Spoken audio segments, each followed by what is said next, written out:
every area တိုင်းမှာအောင်မြင်မှုဘုရားလိုတော့ရှိတယ်အောင်မြင်ခြင်းဆိုတဲ့နေရာမှာ every area of your life သင်ဘဝရဲ့ကဏ္ဍအသီးသီးတိုင်းမှာအောင်မြင်ဖို့ရန်အတွက်ဘုရားသခင်ကပြင်ဆင်ထားပြီးသားဖြစ်တယ်အာမင်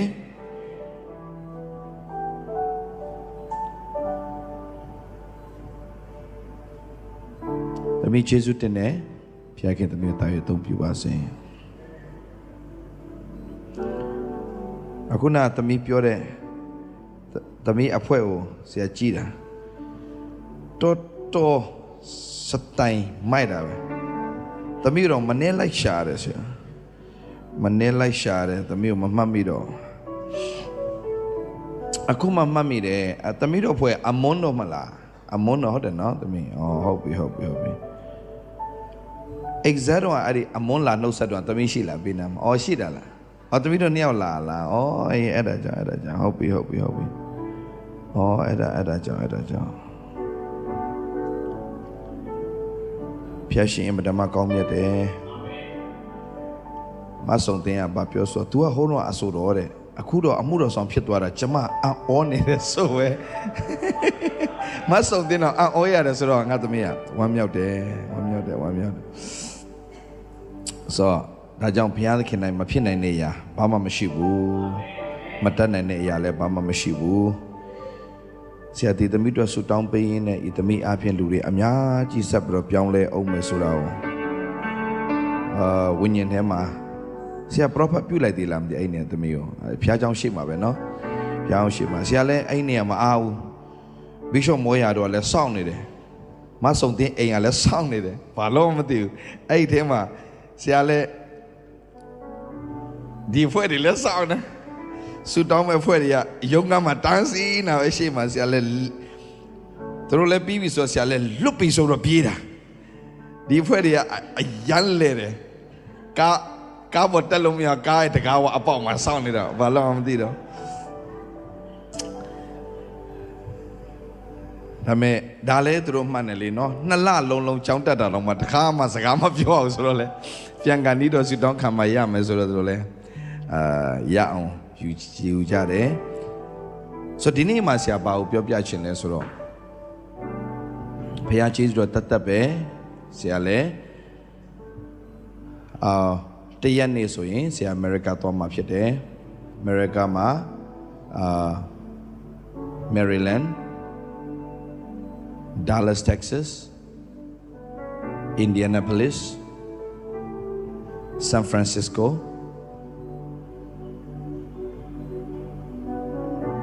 Nashville Tennessee ပြီးတော့ New York Utica ပြီးရင်ဆရာ Peru New York Utica အထိရတော့မြန်မာအစီအစဉ်တွေဖြစ်ပြီးတော့မှ Peru ကတော့ Latin American တွေနော်ပွဲဖြစ်တယ်အဲ့ဒီမှာတော့သူတို့ Stadium ပြမှာလူ3000ကျော်လာရောက်ပြီးတော့တက်မဲ့ပွဲမှာဆရာတရားဟောရမှာဖြစ်တယ်ဆိုတော့ဖျားရှင်အင်မတန်မှကောင်းမြတ်တဲ့ဖျားရှင်ဖြစ်တယ်အာမင်ယူပါယုံထားရင်ထားတဲ့အတိုင်းအလုပ်လုပ်တဲ့ဖျားရှင်ဖြစ်တယ်ဆိုတော့လူတွေတော်များထင်တာက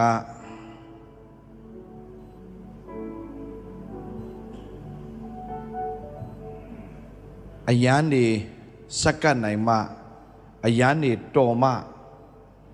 မဟုတ်ပါဘူးညီကိုမောင်မတော်ဖခင်သုံးတယ်ဆိုတာအသုံးခံခြင်းဖို့လိုတယ်ပြီးတော့မှအဲ့ဒီအရာကိုဒီဇိုင်းမတ်နဲ့ဒီဇိုင်းမတ်ဆိုတာကဘာလဲဆိုတော့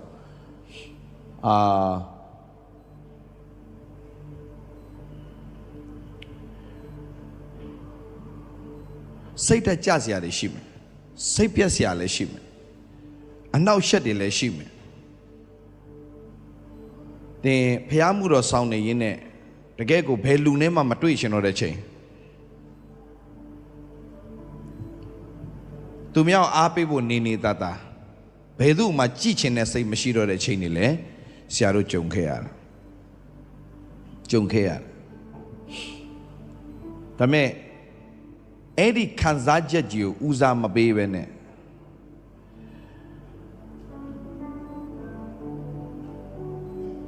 ခံစားချက်ကိုဦးစားမပေးဘဲနဲ့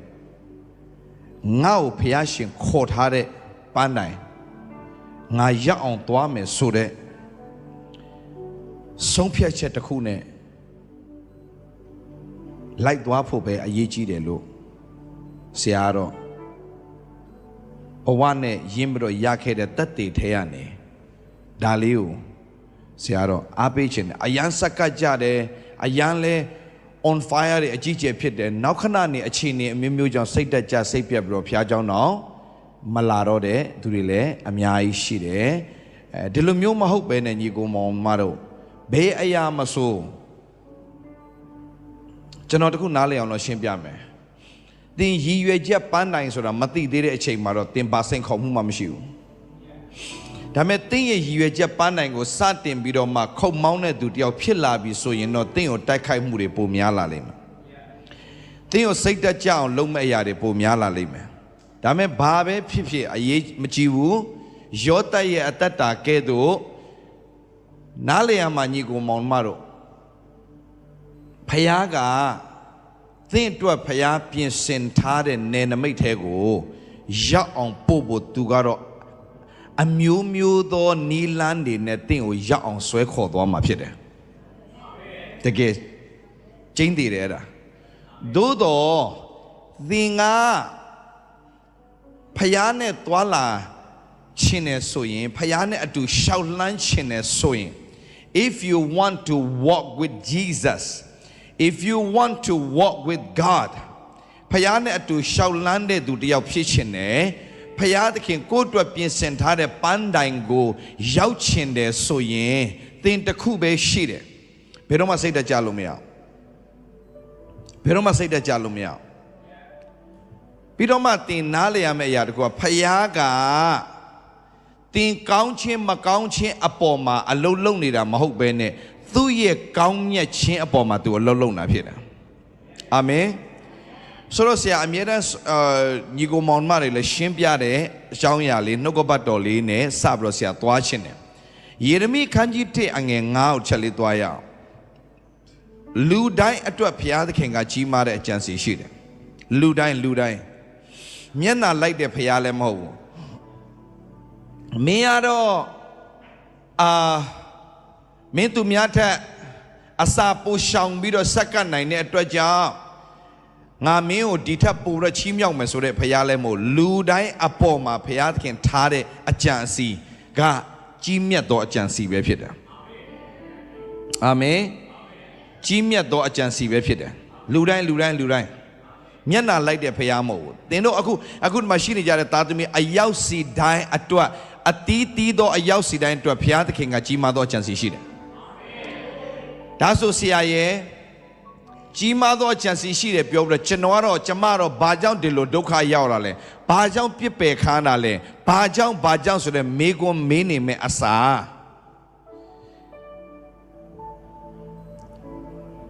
မရဏီကိုမောင်မတို့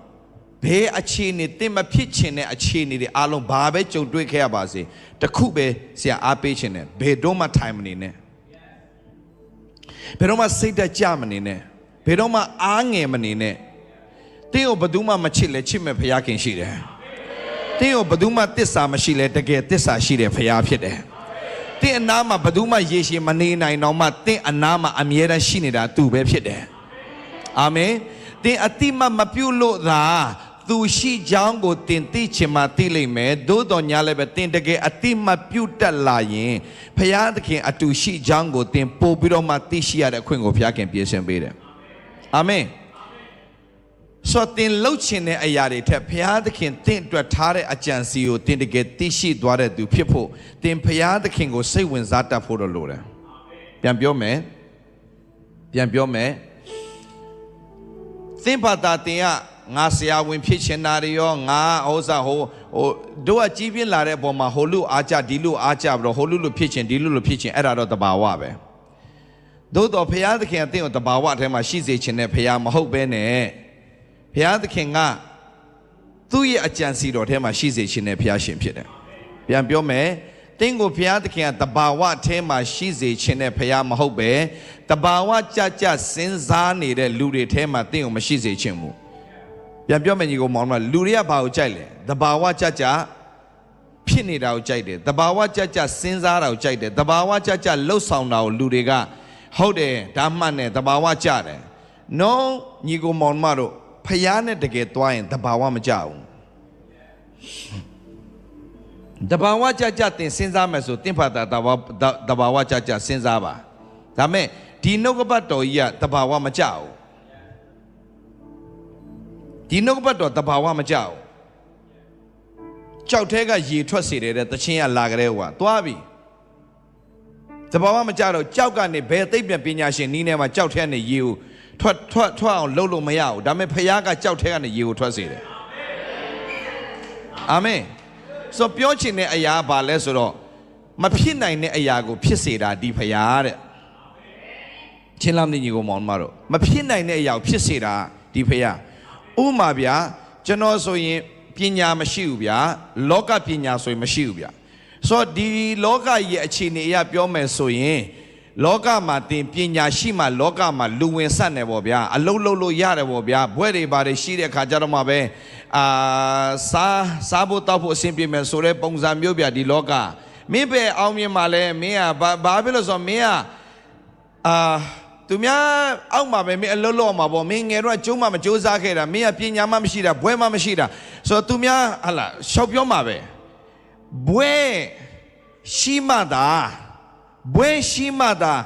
အစင်ပြပြနေနိုင်မယ်ဆိုဒေးဗစ်လားမပါဘူးအဲ့ထဲမှာ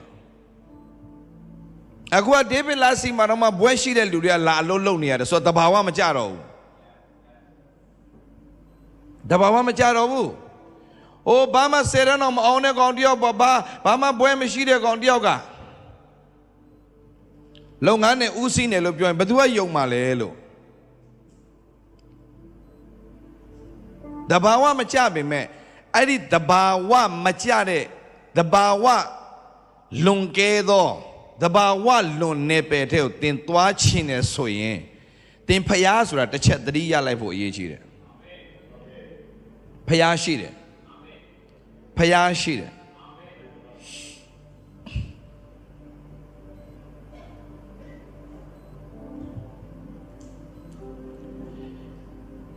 အဲ့ဒီဖယားကကျော်တို့ကိုအယမ်းချစ်တဲ့ဖယားသိချစ်တဲ့ဖယားဆိုခရိယန်နေပဲချစ်တာလားဆိုမဟုတ်ပြန်ဘူးကွယ်သူဘာသာဗုဒ္ဓဘာသာမကလို့မွတ်စလင်မကလို့ဟိန္ဒူပဲဖြစ်ဖြစ်မျောလင်းချင်းမဲ့ပြီးတော့မှငါ့ကိုလောကမှာချစ်တဲ့သူဆိုတာမရှိတော့ပါဘူးလို့ဆိုတဲ့အချိန်မှာသူတို့တည်င်းကောင်းကြားဖို့လိုတယ်အဲ့လိုလူတွေလောကမှာအများကြီးဂျပန်မှာဆိုရင် suicide forest ဆိုတာရှိတယ် suicide forest ဆိုတာကကိုတတ်တယ်ဖို့တော်ကြီးတခုအဲ့ထဲဝင်သွားပြီးပြန်မထွက်လာတော့လူတွေကပြီးသွားပြီတတ်တယ်ဝါကြတယ်ဒါဆိုရင်ဘာလို့သူတို့တတ်တယ်နေတာလဲဆိုတော့သူတို့မှမျောလင့်ခြင်းမရှိတော့ဘူးမျောလင့်စရာဆိုတာလောကမှာမရှိတော့အတိတ်ပဲဆိုတာလဲဘာမှ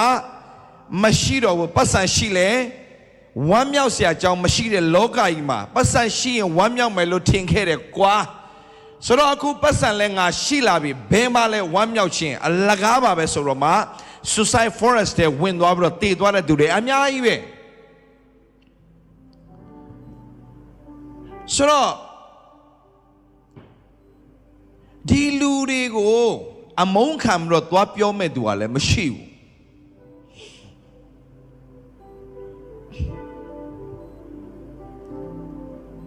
မပြောရင်ဘသူကကြားမှာလဲတဲ့မကြားရင်ဘသူကယုံမှာလဲတဲ့ဖះဘာပြောလဲဆိုတော့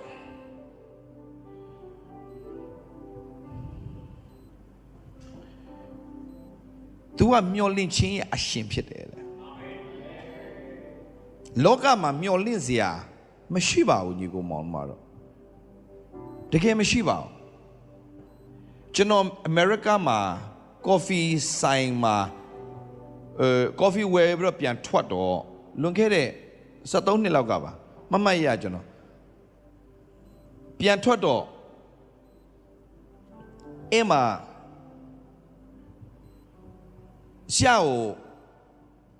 အဲ့ဒီတကားပေါက်ဝနားလေးမှာ homeless ပေါ့ဗျာအိမ်ယာမဲ့လူဒန်းစားပေါ့ဗျာဟုတ်လားအိမ်ချေယာမဲ့လူဒန်းစားပေါ့ဗျာအဲ့ဒီလူဒန်းစားတယောက်ကငေါ့ကော်ဖီဘိုးလေးပေးခဲ့ပါဦးတဲ့သူကောင်းမွန်မဲ့စကားပြောတယ်တော်တော်ရီရီမွန်မွန်ပြောတယ်တချို့ homeless တွေကနည်းနည်းရိုင်းတယ်သူရတော့အရင်ရီမွန်မွန်ပြောတော့စိတ်ထဲမှာတခုခုစကားပြောချင်စိတ်ဖြစ်တော့ငါမင်းနဲ့ခဏစကားပြောလို့ရမလားလို့မင်းကော်ဖီပဲမဟုတ်ငါမင်းစားချင်တာအကုန်ကျွေးချင်တယ်လို့ဆိုတော့ okay ရတယ်လေတဲ့ဘာဖြစ်လို့မင်း homeless ဖြစ်သွားလဲလို့ဆိုတော့ तू ကဆိုင်အထဲဝင်လို့မရအောင် तू homeless ဖြစ်တယ်နည်းနည်းလေးရေမချိုးတာတော့နန်းနေတယ်ဆိုတော့အဲ့ဒီဆိုင်ရဲ့အပြင်နားမှာထိုင်ကုန်လေးရှိတယ်အမှဝယ်ပြီးတော့မင်းစားချင်တာယူအကုန်ငါပြောမင်းဘာစားချင်လဲအပြင်ကနေပြောဝယ်ပြီးတော့သွားထိုင်ပြီးတော့ तू နဲ့စကားပြောတာ तू ကလုပ်ငန်းရှင်တယောက်ဖြစ်ခဲ့ဘူးတဲ့အရန်ချမ်းသာခဲ့တယ်အရန်ချမ်းသာပြီးတော့မှသူ့ရဲ့လုတ်ဖို့ဆောင်ဖတ်များရဲ့လှည့်စားမှုကြောင့် तू ကလုံးဝသူ့ရဲ့လုံးဝအောက်ဆုံးကိုကျသွားတာမှအဖတ်ဆယ်လုံးမရအောင်ပြန်ကျသွားတော့စိတ်ဓာတ်အရန်ကျသွားပြီးတော့ဟိုနိုင်ငံမှာနည်းနည်းလေးမှားရင် tax နဲ့ဟိုစား income tax ပေါ့နော်ဒီ tax နဲ့ပတ်သက်လို့နည်းနည်းလေးမှားပြီဆိုတာနဲ့အစိုးရဘဝပြောင်းလုပ်ပလိုက်လို့ရတယ်အရန်ကျန်းတယ်ဟိုနိုင်ငံတွေမှာနိုင်ငံတိုင်းမှာပဲနိုင်ငံတိုင်းတော့မဟုတ် sorry ဒီလိုနိုင်ငံကြီးတွေပေါ့မြန်မာပြည်မှာတော့ဗာလဲတော့မသိဘူးဒါပေမဲ့ဟိုမှာတော့ကျန်တယ်မရ tax နဲ့ပတ်သက်လာရင်အရန် very serious ဆိုတော့လှုပ်ချပလိုက်တာ तू ကအဲ့လိုဘဝနဲ့ရောက်သွားတာအဲ့နဲ့ तू ပညာတတ်တရား तू ဟာပညာတတ်ဘွေရ homeless ဖြစ်ပညာတတ်တယ်ပတ်စံချမ်းသာခဲ့ဘူးတယ်ဒါပေမဲ့အခုကတော့လုံးဝဘာမှမရှိတော့အဲ့နဲ့ကျသူ့ကို900ထုတ်ပြီးတော့ပေးတယ်သူမျက်ရည်ပေါက်ပေါက်ကျတယ်တခုပဲပြောခဲ့တယ်မျောလင့်ခြင်းလုံးဝမရှိတော့ရင်ယေရှုရှိတယ်ယေရှုရှိတယ်လောကမှာညီကောင်မောင်မတော့အောင်မြင်တဲ့သူတွေလည်းဆုံးရှုံးသွားတာပဲခဲ့ဘူးတယ်စိတ်တက်ကြပြီးတော့ကိုယ့်ကိုတတ်သေးသွားသူတွေလည်းအများကြီးရှိတယ်ဆိုတော့ဘာလို့အဲ့လိုဖြစ်တာလဲသေချာစဉ်းစားတဲ့အခါမှာသူတို့ပန်းတိုင်တွေထားခဲ့ကြပါတယ်သူတို့ဖြစ်ချင်တဲ့အရာတွေအများကြီးရှိပါတယ်နှုတ်ကပတ်တော်ဘာပြောလဲလူသည်တဲ့အထူးထူးအပြားပြားကြံစီတယ်တဲ့နောက်ဆုံးတော့ထာဝရဘုရားရဲ့အကြံမဲ့တည်တယ်လူကအထူးထူးပြားပြားကြံစီလိမ့်မယ်ဟိုကလုံကောင်းမယ်ဒီဟာလုံကောင်းမလဲဟို plan ဆွဲကောင်းမယ်ဒီ plan ဆွဲကောင်းမယ်ကြိုက်တာဆွဲနောက်ဆုံးတော့ဘုရားရဲ့အကြံစီပဲတည်တယ်ဒါပေမဲ့လူတော်များများဘုရားရဲ့အကြံစီဘက်ကိုပြန်မလှည့်ပဲနဲ့ကိုဖြစ်ချင်တာတွေမဖြစ်လာတဲ့အခါမှာလောကကြီးအရှုံးပေးသွားတာဒါပေမဲ့ကျွန်တော်အားပေးရှင်တယ်ဒီကျမ်းစာကိုဖတ်တဲ့အခါမှာတင့်ကိုအမိဝန်းထဲ၌ငါမဖန်ဆင်းမီတင့်ကိုငါသိပြီတယ်တင်တာသူ့ကိုမသိတာ तू ကတင့်ကိုသိတယ်တင့်ကိုသိတဲ့ဖခင်တင့်ကိုသိတဲ့ဖခင်တင်သူ့ကိုတကယ်သိချင်ရင်ဒီနေ့တင့်ကိုသူတို့ထိနိုင်တယ်တင့်အပေါ်မှာထားတဲ့အကြံစီကို तू ဖော်ပြနိုင်တယ်လောကမှာကျွန်တော်အတွက်တော့အရေးကြီးဆုံးကဖခင်ကျွန်တော်အပေါ်မှာထားတဲ့အကြံစီကိုကျွန်တော်သိချင်းကပတ်စံရှိခြင်းထက်လည်းအရေးကြီးတယ်အောင်မြင်ခြင်းထက်လည်းအရေးကြီးတယ်အရာခတ်သိမ်းထက်အရေးကြီးတာဖခင်ကျွန်တော်အပေါ်မှာသင်တို့အပေါ်မှာထားတဲ့ရည်ရွယ်ချက်ကိုသိရှိသွားခြင်းဖြစ်တယ်မသိတဲ့အခါမှာလူကအားငယ်တယ်ကြောက်ရွံ့တယ် ပြောမယ်ကိုဘသူလဲဆိုတာကိုမသိရင်ကိုရဲ့ဖျားထားတဲ့ပန်းတိုင်ဘာလဲဆိုတာမသိရင်လူကကြောက်တယ်လူကစိုးရိမ်တယ်လူကအားငယ်တယ်အဲ့ဒီအားငယ်ခြင်းတွေကြောက်ရွံ့ခြင်းတွေစိုးရိမ်ခြင်းတွေအားလုံးကဘာဖြစ်စေလဲဆိုတော့မှားယွင်းသောလုပ်ရက်ပေါင်းမြောက်များစွာကိုဆုံးဖြတ်ချက်ချမှားစွာနဲ့လှုပ်ဆောင်တတ်တယ်ကြောက်ပြီးတော့တင်ငွေအတွက်တင်စိုးရိမ်နေတဲ့၍အဲ့ဒီငွေကတင်ကိုဒုက္ခပေးလိမ့်မယ်တကယ်တော့ငွေမရှိခြင်းကလုံးဝစိုးရိမ်စရာမဟုတ်ဘူးပြန်ပြောမယ်ငွေမရှိခြင်းဟာစိုးရိမ်စရာအကြောင်းမဟုတ်ဆရာငွေမရှိရင်ကျွန်တော်တို့ပေးရမယ်ကားမယ်ကိစ္စတွေဘယ်လိုလုပ်မှာလဲတင့်ရဲ့မိကုန်းမှာကတင့်အဖြေရှိနေပြီဘယ်လိုလုပ်မှာလဲဆိုတာအဲ့ဒါတင့်ကိစ္စမဟုတ်တင်တကယ်ဖျားသားသမီးဖြစ်သွားရင်โอเคအခုချိန်မှာတင်ရတခြားသောဘာသာဝင်တယောက်ဖြစ်တယ်ဆိုရင်တင်ဘာသာတင်ကြိုးစားမှရမယ်လို့တင်ထင်လို့ကြိုးစားတော့ညာလည်းပဲကြိုးစားတဲ့လောက်အရာမထင်လာဘူးဆိုရင်တင်စိတ်တက်ကြပြီးတော့စိတ်ပြတ်ပြီးတော့ဝမ်းနည်းစရာအကြောင်းတွေပဲရှိတယ်ဒါပေမဲ့ခရိယန်ရဲ့ထူးခြားချက်တစ်ခုကခရိယန်တွေတောင်မှမသိပဲဒီနေ့ထိဆုံးရှုံးတဲ့ခရိယန်တွေအများကြီးအဲ့ဒါဘာလဲဆိုတော့ဖခင်ကမင်းရဲ့ကိစ္စကို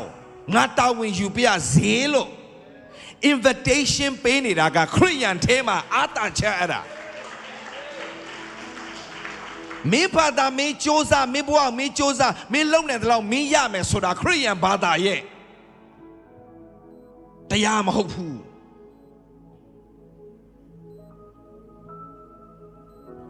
ခရိယန်ကစ조사ခိုင်းတာမဟုတ်ဘူးဒီကျမ်းစာတအုပ်လုံးကမစ조사ခိုင်းဘူးယုံခိုင်းတာယုံနဲ့ရလာတဲ့ယုံနဲ့ရလာမရလာသိရှင်ဒီကောင်းကိုကြည့်လိုက်ဘာမှမရှိတဲ့ကောင်တယောက်ကဘာပတ်နေတယ်ဘာမှမရှိခဲ့တဲ့သူတယောက်ဒါပေမဲ့ဖျားရှိတဲ့အခါမှာဖျားကိုယုံတတ်သွားတဲ့အခါမှာသူများစိုးရိမ်နေတဲ့အရာတွေအားလုံးကဆရာဒေးဗစ်လာတော့စိုးရိမ်စရာကိုမဟုတ်နေတာအဲ့လိုပြောတော့ကြွားတယ်လို့ပြောဦးမယ်ကြွားတာမဟုတ်ဘူးတက်တေခံနေတာ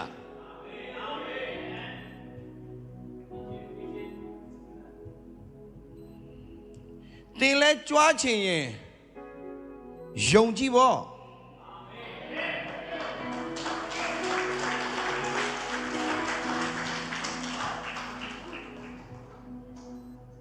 ဆရာအတွက်ကြွားလို့ဘာရမှာလဲလို့ကြွားလို့ဘာရမှာလဲကြွားလို့ဘာမရအောင်အခုပြောတာကြွားတာမဟုတ်ဘူးကိုရတယ်လို့သူများကိုရစေခြင်းလို့ဒါပဲကိုရတယ်လို့သူများကိုရစေခြင်းနဲ့နှလုံးသားနဲ့တရားဟောတာဒါကြောင့်လူတွေအများကြီးပြောင်းလဲတယ်အများကြီးပြောင်းလဲတယ်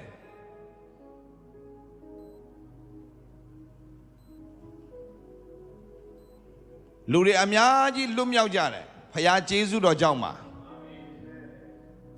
ဒါပေမဲ့အားပေးခြင်းနဲ့ရောက်စီတိုင်းကျွန်တော်တော့ဖခင်ကိုတီးခွင့်ရတာသိမင်္ဂလာရှိလွန်းတယ်ကျွန်တော်စဉ်းစားတယ်လားဖခင်တာမရရင်ကျွန်တော်လောကမှာဘလို့အသက်ရှင်ရမှန်းလည်းမသိဘူး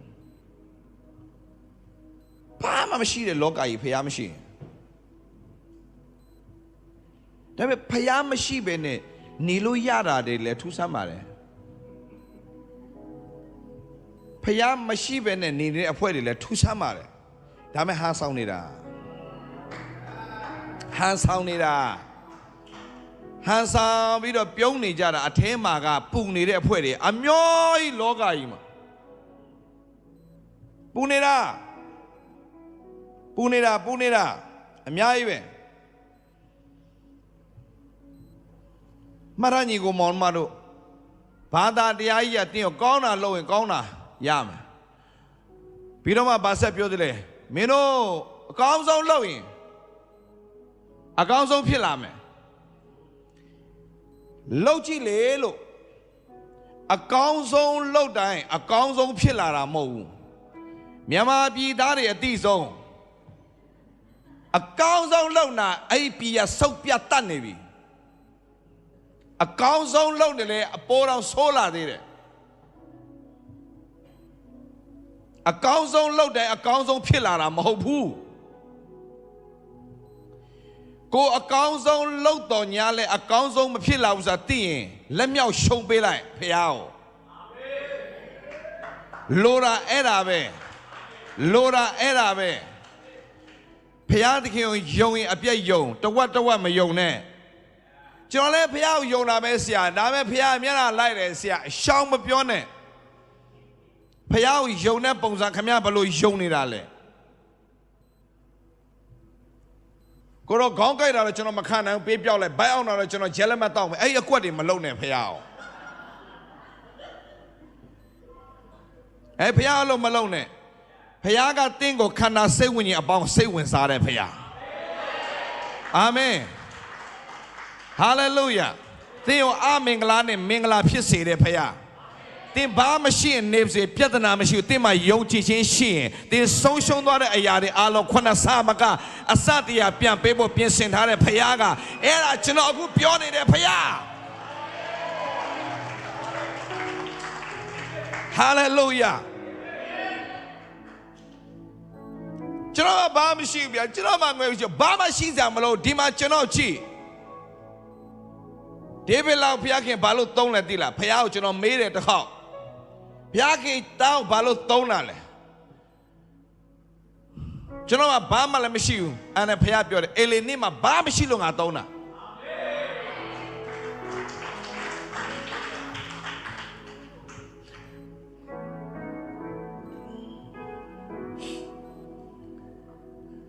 တင်ဘာမှရှိစရာမလိုဘူးတခုတော့ရှိတယ်ဗျာကျွန်တော်ဖျားတာမရှိကျွန်တော်လောကမှာအသက်မရှင်တတ်တော့ဘူးသူများလို့လဲကျွန်တော်ကဘွဲတွေပါလဲဘာမှမရှိဘူးလေဘွဲမရှိတော့အလုံးမရှိဘူးကွာဒီလိုပေါ့ဘွဲမရှိတဲ့လူကအလုံးတော့ရှိပါတယ်အဲ့ဒါသူများမလုပ်ရှင်တဲ့အလုံးဟိုးအောက်ခြေအလုံးတွေအောက်ခြေအလုံးလဲမလုပ်ရှင်မြန်ဘူးကြီးကျယ်စဉ်းစားကြဘွဲမရှိတော့အလုပ်ကောင်းမရဘူးရတဲ့အလုပ်ကလည်းအောက်ခြေလူဒန်းစားအလုပ်ကိုလည်းမလုပ်ချင်ပြောင်းကြမ်းဘလောက်မတရားတဲ့ကောင်လောကမျက်လုံးနဲ့ကြည့်လိုက်ရင်အမြင်ကပ်เสียရုပ်အများစဉ်းစားဘွဲရှိလားမရှိဘူးဘွဲတာမရှိတာအောက်ခြေလူဒန်းစားအလုပ်လဲမလုပ်ချင်ဘူးဆိုတော့လောကစကားနဲ့ရိုင်းပြောရင်လဲတေလိုက်လို့သူများပြောဖို့ပဲကြံတော့တယ်ဒီကောင်ကညစင်းသားလေးကျွန်တော်ထိုင်းနိုင်ငံကိုစရောက်တာ1995ခုနှစ်မှာဒီထိုင်းနိုင်ငံကိုကျွန်တော်ရောက်တယ်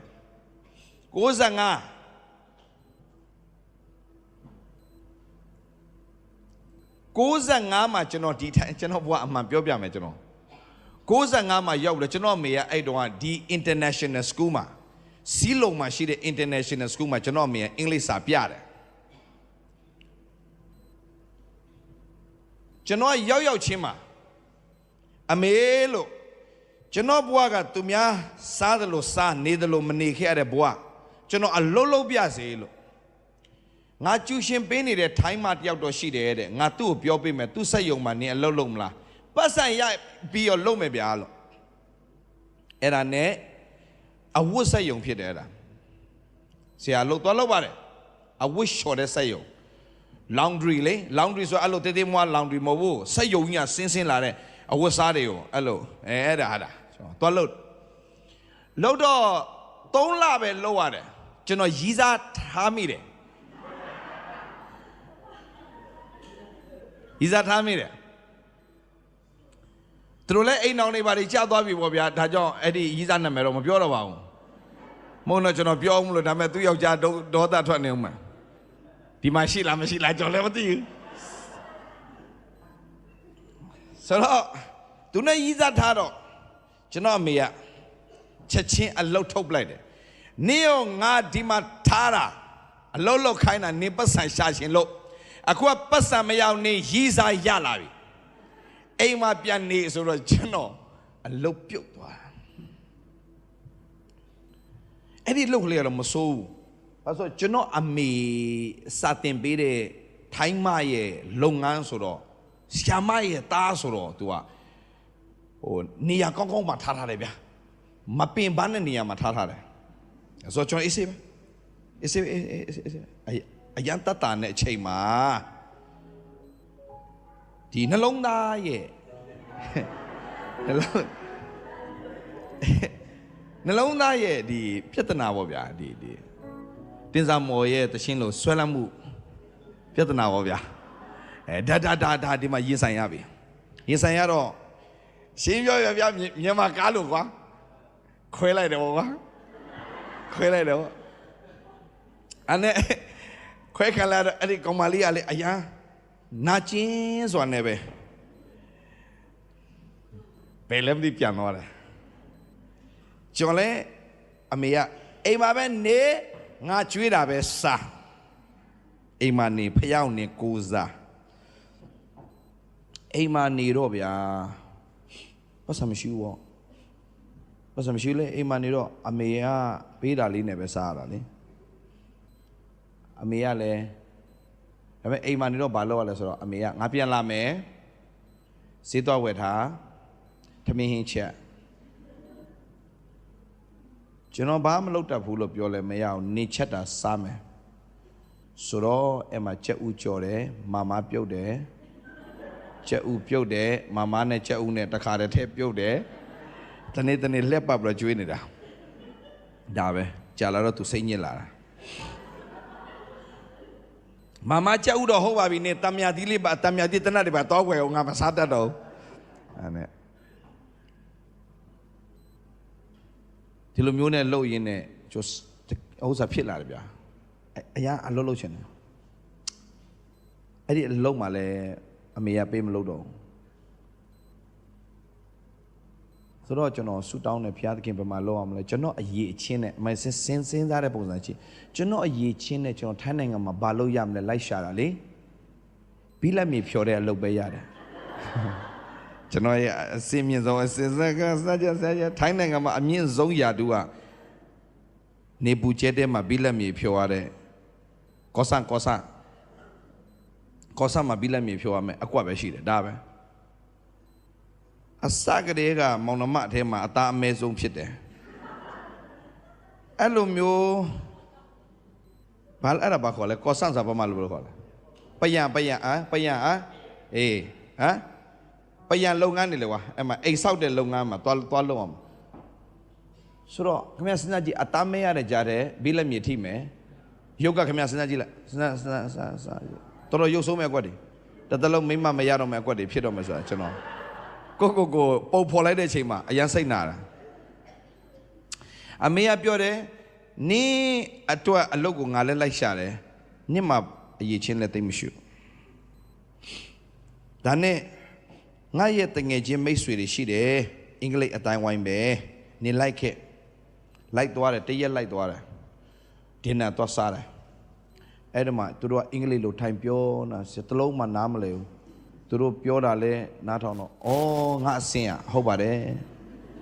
ဒီလိုအတိုင်းဝိုင်းမျိုးဝင်စားမို့သူတို့စကားပြောတလုံးမှနားမလဲဘူးအောင်စရာကြီးနော်အခုသာဘုရားခင်ဖွင့်ပြလို့အင်္ဂလိပ်လိုတရားတွေပါတယ်ဟောနေတာအဲ့ဒီတုန်းက how are you I fine thank you and you are လို့ဘာမှမသိဘူးအဲ့ဒီဘဝမှာကိုအဲ့ဒီဒင်နာလဲပြန်လာပြီးတော့အင်္ဂလိပ်လိုစကားတလုံးမှမတတ်ပဲနဲ့ငါဘာအလုပ်ရမှာလဲထိုင်းတက်လားမတတ်ဘူးအင်္ဂလိပ်တက်လားမတတ်ဘူးဘာမတတ်မဲ့အတူတူတော့ဘီလက်မြေဖြော်တာပဲရမယ်ဒါပဲသူများစိတ်လဲဆဲမယ်အော်ရင်လဲအော်မယ်ဒါနဲ့တည့်ရမှာအရာစိတ်တက်ကြတော့ငါဘဝဘာကြီးလဲပွင့်လင်းပြောမယ်နော်ဆရာဆူတောင်းတာပေါ့နော်ဘာဆူတောင်းလဲဆိုတော့ငါသာမိမ့်မယူရင်ဒီမိမ့်မယူတဲ့ကိစ္စလည်းပါလာ ငါသာအခုမိမယူမယ်ဆိုရင်ငါမှလှုပ်ကြွေးနိုင်လောက်တဲ့အဆင့်တန်းလဲမရှိဘူးဆိုတော့ငါဘာကောင်းကြီးလဲစဉ်းစားတယ်မဟုတ်သေးဘူးတော့ကျွန်တော်ပြောပြမယ်ဖခင်เจ้าမှာရှိနေတဲ့ဒီခရိယန်ယောက်ျားလေးတွေခရိယန်မိန်းကလေးတွေကြည့်ပြီးတော့မှအားကျစရာရုပ်တွေမရှိဘူးတော်တော်များလေမရှိအားကြောင့်သူတို့လည်းရှောက်ရှားရင်းနဲ့မယုံကြည်သူတွေပဲသွားတွေ့တယ်တကယ်တော့ယုံကြည်သူတွေမှာဘုရားသခင်ကိုအားကိုးတိုင်အံ့ဩစရာကောင်းလောမင်္ဂလာရှိတယ်ဒီလှုပ်ဝက်ချက်လေးခင်ဗျားတို့သဘောပေါက်အောင်ပါခင်ဗျာဟာလေလုယာထားနေအော်မနေနဲ့တဘာဝဘုရားသခင်ရဲ့ဤဥပဒေတကိုနားလေမှအဆင်ပြေမှာဖះကိုချစ်တဲ့ပုံစံနဲ့ဟာလေလုယာထိုင်အော်ပြီးတော့လူတွေရှိမှဖះတရားရှိတဲ့ပုံစံနဲ့လှုပ်ပြပြီးတော့နောက်ွယ်မှာကြတော့ဘာဖះကိုအာမကိုတတ်တဲ့ယောက်ျားလေးတွေယုံကြည်သူတွေအများကြီးအဲ့ဒီရုပ်မဖြစ်စေနဲ့ဒါကိုညီလေးတွေလို့ဟလားချစ်လို့ပြောပြတာဟာလေလုယာဘာညာဖះကိုသိချစ်တဲ့ပုံစံမျက်ရည်တွေချပြခဏနေတော့ YouTube ပဲရှော့ကြည့်ဟာလုံနေကောင်းနေအများကြီးရှိတယ်ဘာယုံမှမပေါက်ဘူးလားဟုတ်တယ်ညီကောင်မောင်မတို့အဲ့ဒါအဆင်မပြေဘူးဖះအားကိုးဆိုအပြတ်အားကိုးဖះအားမကိုးဆိုလေခမရလှုပ်ချမ်းလှုပ်ပလိုက်လှုပ်စူးစမ်းရုံးကမလိုက်ဖះအားကိုးမယ်ဆိုတော့အပြတ်အားကိုးဆိုတော့အဲ့တုန်းကဆရာလည်းမသိစိတ်တကြပြီးတော့အဲ့နဲ့ဟိုဖတ်ဒီဖတ်နဲ့အမေရဲ့စာအုပ်ပုံထဲကနေပြီးတော့မှစာအုပ်တအုပ်ထွက်လာတယ်အဲ့ဒါဆရာကြီးယုံကြည်ချိုးရဲ့စာအုပ်ဆူတောင်းချင်းစာအုပ်အဲ့ဒီဆရာကြီးယုံကြည်ချိုးရဲ့ဆူတောင်းချင်းစာအုပ်ကိုဖတ်ရင်နဲ့ဒါရေးကြည့်နော်ဖယားသခင်ခေါ်ဖိတ်တန်လေးကိုကြားလိုက်တယ်ဟယ်လိုဖယားသခင်ခေါ်ဖိတ်တန်လေးကြားလိုက်တယ်အဲ့ဒီခေါ်ဖိတ်တန်ပါလဲဆိုဖယားကိုဆူတောင်းတိုက်ရင်မဖြစ်နိုင်တဲ့အခြေအနေကနေမဖြစ်နိုင်ဘူးဆိုတဲ့အရာတွေဖြစ်လာတယ်တဲ့အာမင်မတန်ကြီးကမောင်မဒီနေ့ဒီအဖွဲတွေကဒီ message ကိုရသွားရင်သင်မဖြစ်နိုင်တဲ့အရာတွေသင်မဖြစ်လာတော့မှဖြစ်တယ်အာမင်ဒါမဲ့ခင်ဗျားတို့ခရိယန်မွေးကလေးကခရိယန်နေရတရားဟောတာနားထောင်တဲ့ပုံစံခင်ဗျားဘယ်လိုနားထောင်ထင်လို့လဲကြားဘူးပြီသားကြားပြီဒီလို message မျိုးငါတော့ဟောလို့တတ်သေးတယ်အဲ့လိုရှုံမျိုးဘာမရဘူးမရ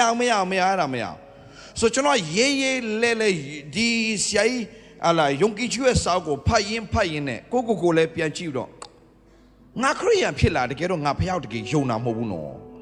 တကယ်ယုံရင်ဒီဖះတကယ်မဆတယ်ဖះ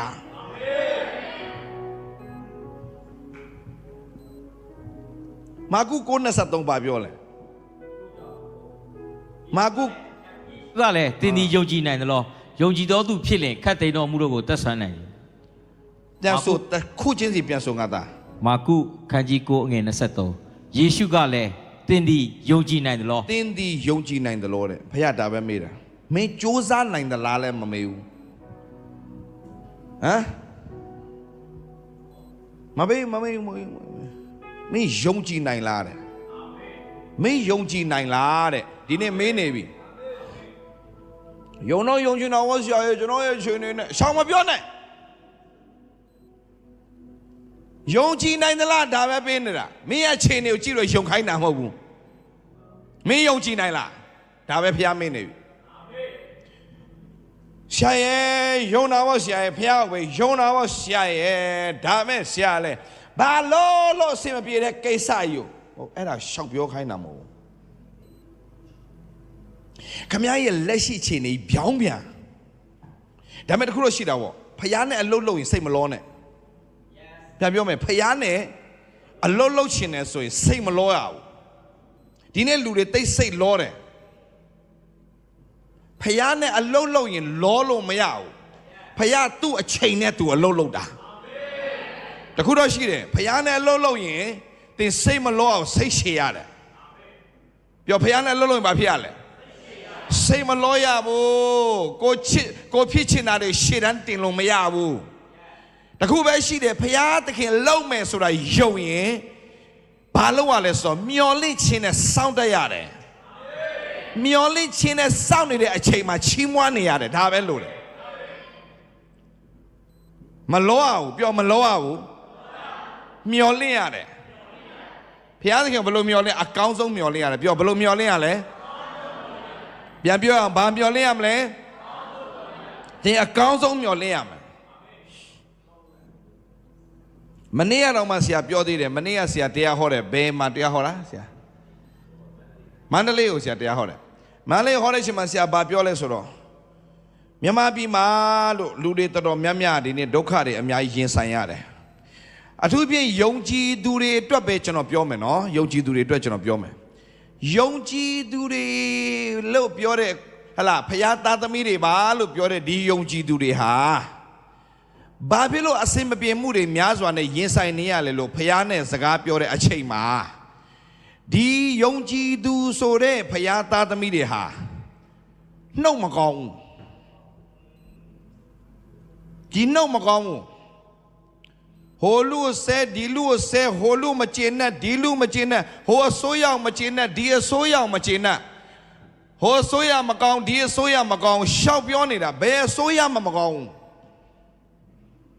မြန်မာပြည်အစိုးရပဲမကောင်းတာမို့ခင်ဗျကနေဒါမှာနေဘူးတယ်မကောင်းဘူးကနေဒါလဲကနေဒါအစိုးရလဲ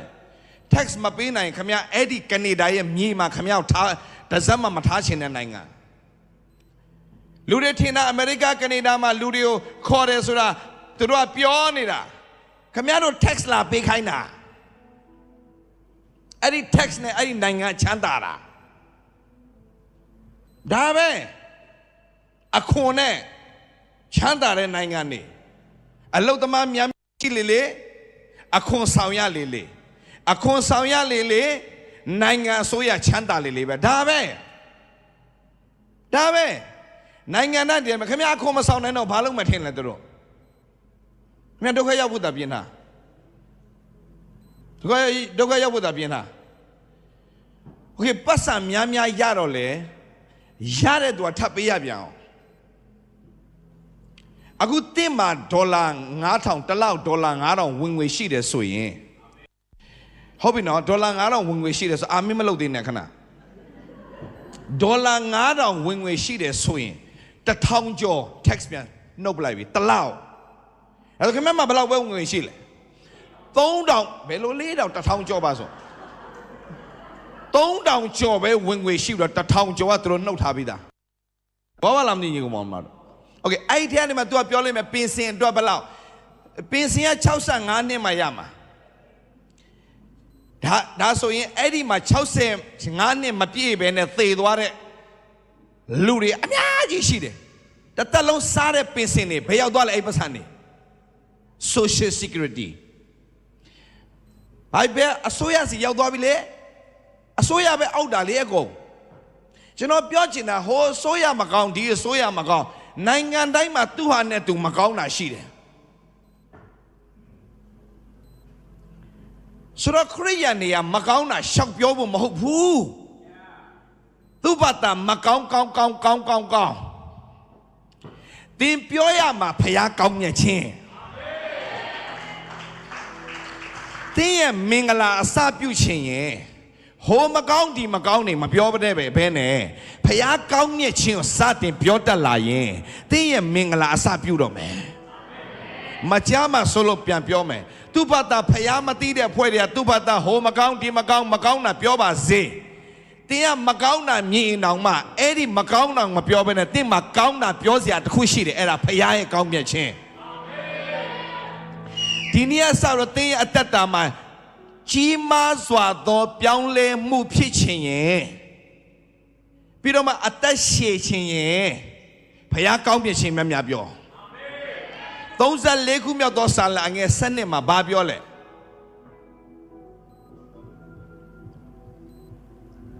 ကျေးဇူးတင်တယ်အသက်ရှင်ခြင်းနဲ့တကွာဘာဖြစ်လဲကောင်းမွန်သောအရာတွေ့မြင်မိအကြောင်းအသက်ရှင်နဲ့တကွာနေ့ရက်ကာလကိုဘယ်သူကမလို့ချင်းမှလဲလို့ကောင်းမွန်တဲ့အရာဘယ်သူမလို့ချင်းမှလဲပြောညီကောင်မောင်မကောင်းမွန်တဲ့အရာလို့ချင်းလားမကောင်းတာလို့ချင်းလားကောင်းတာလို့ချင်းလား2026မှာမကောင်းတာလို့ချင်းလားကောင်းတာလို့ချင်းလား ကောင်းတာလိုချင်ပြီးတော့အသက်ရှင်ခြင်းနဲ့တကွာနေ့ရက်ကာလဆိုပါလေအသက်ရှည်ခြင်းရင်ကောင်းမွန်သောအရာတွေနဲ့ပြည့်ပြီးတော့မှအသက်ရှည်ခြင်းရင်73မှာကိုရှာကိုမကောင်းသောအရာနဲ့ခမရပတ်ဝန်းကျင်မှာကြည့်လဲကောင်းတာတခုမှမရှိဘူးဒါဆိုခမရပတ်ဝန်းကျင်ကြည့်ပြီးတော့မကောင်းတာတွေမြင်နိုင်မကောင်းတာပဲပြောနေမယ်ဆိုရင်သင်ဟာနံပါတ်1ရမှာတော့အမင်္ဂလာနံပါတ်2ရမှာတော့အသက်တုံးမယ်မြန်မြန်ခေါ်ရမှုချင်းခံရမယ်โอเคအဲ့ဒါသင်ရဲ့ရွေးချယ်မှုအကယ်စနစ်ကိုပြန်သွားမယ်ကောင်းမွန်သောအရာကိုမင်းတို့တွေးရှင်နေဆိုရင်ပြီးတော့အသက်ရှင်ခြင်းနဲ့တကွာနေရကာလကိုတောင်းတလို့ခြင်းတော့သူမိတိကကိုရှာကိုမကောင်းသောအရာနဲ့ကင်းစေလောလောကမှာမကောင်းတာတွေအများကြီးပဲထိုင်ကြည့်ပြီးတော့မှဟိုမကောင်းဒီမကောင်းထိုင်ပြောနေမယ်ဆိုရင်သင်မှာမင်္ဂလာရှိလာမှာမဟုတ်အမင်္ဂလာပဲဖြစ်လာလိမ့်မယ်နံပါတ်1နံပါတ်2သင်ရမှာတော့မကောင်းတာတွေထိုင်ကြည့်ပြီးတော့သင်ဘာဖြစ်နေမလဲစိတ်တွေတိုးတော့နောက်ဆုံးအသက်တိုးမယ်ဒါပဲစိတ်တိုးရင်အသက်တိုးတယ်မကြားမှာဆိုလို့ပြန်ပြစိတ်တိုးရင်ဘာတိုးလဲစိတ်တိုးရင်ဘာတိုးလဲစိတ်ရှည်ရင်ဒါပဲမယုံရင်လှုပ်ကြည့်ပေါ့မြန်မြန်တေးချင်ရင်စိတ်နေတာတိုးနေဒါဆိုရင်မကြခင်ခေါ်တော်မူခြင်းခံရမယ်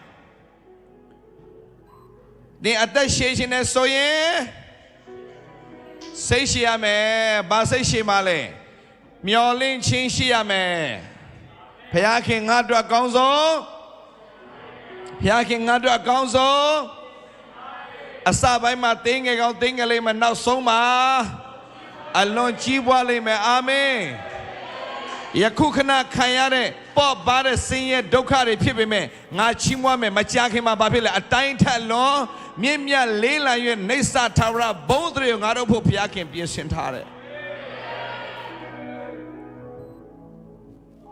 အခြေအနေတွေထိုင်ကြည့်ပြီးတော့မှအဲ့ဒီအခြေအနေပြောင်းလဲသွားမှာမဟုတ်ဘူးသင်ဘုရားကောင်းမြတ်ခြင်းကိုများများပြောလေအဲ့ဒီအခြေအနေတွေအလုံးပြောင်းပြန်လှန်ပြမှာဘုရားပဲအာမင်ဆိုလို့ဝက်ချက်ကပါလေပြောပတ်ဝန်းကျင်မှာရှိနေဟိုမကောင်းဒီမကောင်းဟိုဆိုရမကောင်းဒီဆိုရမကောင်းထိုင်ပြောနေတဲ့အထဲမှာချမ်းသာမသိတဲ့လူတွေပါပါစေခင်ဗျားတို့ပါစရာမလိုဘူးမကောင်းတာမြင်လို့မကောင်းတာပြောနေမကောင်းတာပဲရမှာပေါ့ဟုတ်လားညီကောင်မောင်မတို့မကောင်းတာမြင်တော့မကောင်းတာပြောတယ်မကောင်းတာပြောတော့မကောင်းတာရတယ်ဒါပဲလေအဲ့ထဲမှာသင်မပါစေနဲ့ဒီနေ့အာမင်မကောင်းတာမြင်တော့မကောင်းတာပြောတော့မကောင်းတာရတယ်မကောင်းတာရတယ်သုတ္တန်ကျမ်းအခန်းကြီး18အငယ်21ကိုသွားဘာပြောလဲနောက်ဒီမှာရှိတဲ့မိသားစုတွေတင်တို့ရောက်စီတိုင်းအောင်ဆရာတကယ်တိုးတက်စေခြင်းနဲ့အာမင်တကယ်ကြီးထွားစေခြင်းနဲ့အာမင်တကယ်မင်္ဂလာနဲ့ပြည့်စေခြင်းနဲ့စိတ်ချပါဆရာပြောတဲ့စကား21ဘယ်ကမရရတဲ့အဖွဲရှာသည်အသက်ရှင်ခြင်းနဲ့အဲ့ဒီကြားစာထိုးတဲ့ဖွဲကမရခြင်းနေလားမသိယေရှုတော်ခံဆောင်ရှာသည်အသက်သေခြင်းနဲ့ရှင်ခြင်းကိုအစိုးရ၏ရှာသည်အသက်သေခြင်းနဲ့ရှင်ခြင်းကိုအစိုးရ၏ဒါပဲခင်ဗျာရှာကိုနှစ်သက်တော်သူသည်ရှာ၏အသီးကိုစားရ၏ဒါရေးကြည့်တယ်20ဖတ်လူသည်မိမိနှုတ်ခမ်း၏အသီးနှင့်ဝမ်းပြည့်ရ၏မိမိနှုတ်ခမ်းတို့၏စီးပွားနှင့်ဝါရ၏ခင်ဗျာစီးပွားရေးကခင်ဗျာရဲ့နှုတ်မှာပဲရှိတယ်အာမင်စီးပွားရေးလုပ်ပြီးတော့နှုတ်ကပြောတဲ့စကားမကောင်းတာတွေပဲတနေ့တနေ့ဟိုလူမကောင်းကြောင်ဒီလူမကောင်းကြောင်ထိုင်ပြောနေခင်ဗျာစီးပွားဘယ်တော့မကောင်းဘူးဒါမဲ့ဘလောက်ပဲပတ်ဝန်းကျင်မှာတင်းပေါ်မကောင်းတဲ့လူတွေဘလောက်ပဲရှိပါစေဘယ်လိုလူတွေငါ့ပေါ်မှာမကောင်းပါစေငါဖခင်ငါ့ပေါ်မှာအရန်ကောင်းမြတ်တဲ့ဖခင်ရှင်ဖြစ်တယ်အာမင်ဘယ်လောက်ပဲလူတွေဘလောက်ပဲကိုယ်မကောင်းတာတွေလုပ်ပါစေဖခင်ငါ့ပေါ်မှာကောင်းမြတ်ဆုံးအာမင်ဟိုတရှင်လေးဘဒုလေဒိုကောင်းမြတ်ဆုံးယေရှုဖခင်သာ ကြီးမြတ်ဆုံးယေရှုဘုရားသာရင်ဆုံးပါလားယေရှုတပါးဒီသာဒုံဘာညာဝါဟုတ်လားအဲ့ဒါဘာသူရှင်းလဲအဲ့ဒါဆရာခိုင်ပြီးလို့ရှင်းကောင်းဆရာခိုင်ပြီးရောင်မြတ်ဆုံးယေရှုဘုရားသာကြီးမြတ်ဆုံးယေရှုဘုရားသာကိုကြီးဆုံး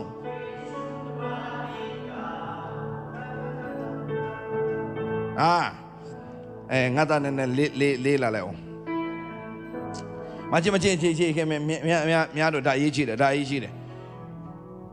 မင်္ဂလာရှိခြင်းလွယ်လေးအဆင်ပြေခြင်းလွယ်လေးကောင်းစားခြင်းလွယ်လေးမကောင်းတာရှောက်မပြောနဲ့အာမင်ဘေးနာမှာရှိတဲ့သူပြန်လဲပြီးတော့ remind လုပ်လိုက်ပေါ့တကယ်ချင်းမကောင်းတာရှောက်မပြောနဲ့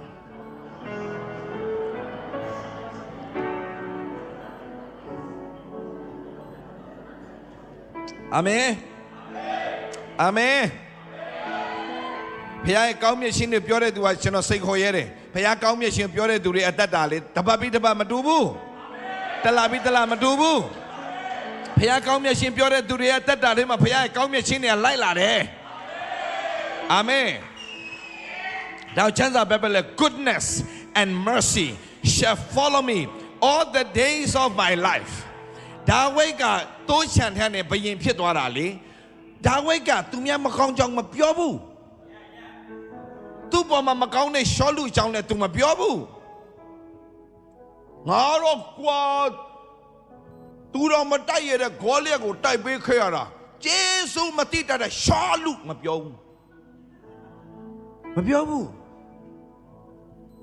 နော်ဂျတ်သူဂတိပေးခဲ့တဲ့ငါ့ကိုဂေါလိယကိုတိုက်ရင်သူ့သမီးကိုပေးမယ်တကယ်တတ်တော့လည်းမပေးဘူးငါရှောသူရင်နာနဲ့ပြောလို့ရတယ်ငါရှောပါစေလို့ तू မပြောဘူးဒါဝိဒ်အမြဲတမ်းပြောတဲ့အရာပါလေထာဝရဘုရားသည်ငါ၏ကြောင့်ငါ၏မြို့ရိုးဒါတိုးလေးတွေတွေ့တော့လဲဘာပြောလဲဒီတိုးတွေရှောက်တာကွာတဲ့ဒီတိုးတွေနဲ့ပဲငါဘာရှောက်မပြောဘူးမစနာကြတိုးလေးတွေတူတိုင်းနဲ့အိနေနဲ့ဂီဆိုအတန်ကြားပြီးကြည့်လိုက်ချင်းသေးတကောင်မဲကွာဆွဲတော့ပါစေငါတိုးလဲမငါအဖေတိုးကိစ္စမရှိနောက်ခဏနေပြန်မွေးတကောင်ထပ်ထွက်လာပါအေးစေးပဲတကောင်ကြိုက်စားသွားတိုးတကောင်နဲ့ငါ့အသက်နဲ့တော့မလဲနိုင်ပါဘူးတော့မပြောတိုးအဲ့ဒီချင်းသေးတို့ဝဝွန်တို့လက်ထဲကနေပါဇက်ထဲကနေတိုးရအောင်ပြန်ဆွဲထုတ်တာတကောင်တော့မှအထိမခံတကောင်တော့မှအထိမခံရအောင်ဆွဲတာမချစ်စမ်းကြရအောင်ပြန်ဆွဲထုတ်တယ်ဒါပေမဲ့ဒီလောက်ထိသူ့အဖေရဲ့စီးပွားရေးသူ့အကိုရဲ့တိုးတွေကိုဒီလောက်ကြည်ပေးတဲ့သူဖြစ်လင့်ကစားပွဲခေါ်တာသူ့မဖိတ်ဘူးရင်နာစရာခင်ဗျဒါဝိဒ်စာကျွန်တော်ရင်နာချင်းတယ်ခင်ဗျစဉ်းစား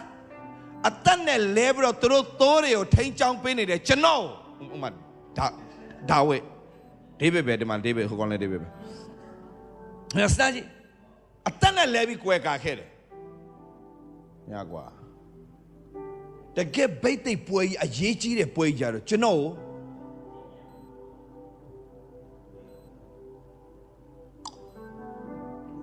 စရင်ထဲမှာတော့မထည့်ဘူးဒါဝိဒ်ရဲ့အားရင်လာခဲ့ဘာညာတော့မပြောဘူးစဉ်းစားရမှာဖြစ်လေစိတ်ဆိုးတာပြဿနာမရှိဘူးနော်စိတ်နိုင်ဆိုတဲ့အကွက်တွေမရှိနိုင်ဘူးလားပြောရှိနိုင်တယ်မြတ်အဲ့ဒီထဲမှာမြတ်ကိုဝင်ကြည့်လိုက်သူ့နေရာအောင်ညမအိပ်ရဘူးနေလည်းကောင်းအောင်အိပ်ရလား အဲ့ဒီမှာထိုင်တော့ပူပြီးတော့စိတ်တုန်နေအထင်းမှာဒါဝိတ်မပါဘူးအားတဲ့ချိန်လေးမှာဆောင်းလေးတီးပြီးတော့ငါတို့တေငါဖယားဘေစေလာဟေးခဏလေးရဲ့ဒီမကြည်နှက်ချက်တွေထိုင်ပြီးတော့မှဟိုပြောဒီပြောနေမယ်စားဘယ်သူမှငါ့ကိုနားမလည်နေပါစေ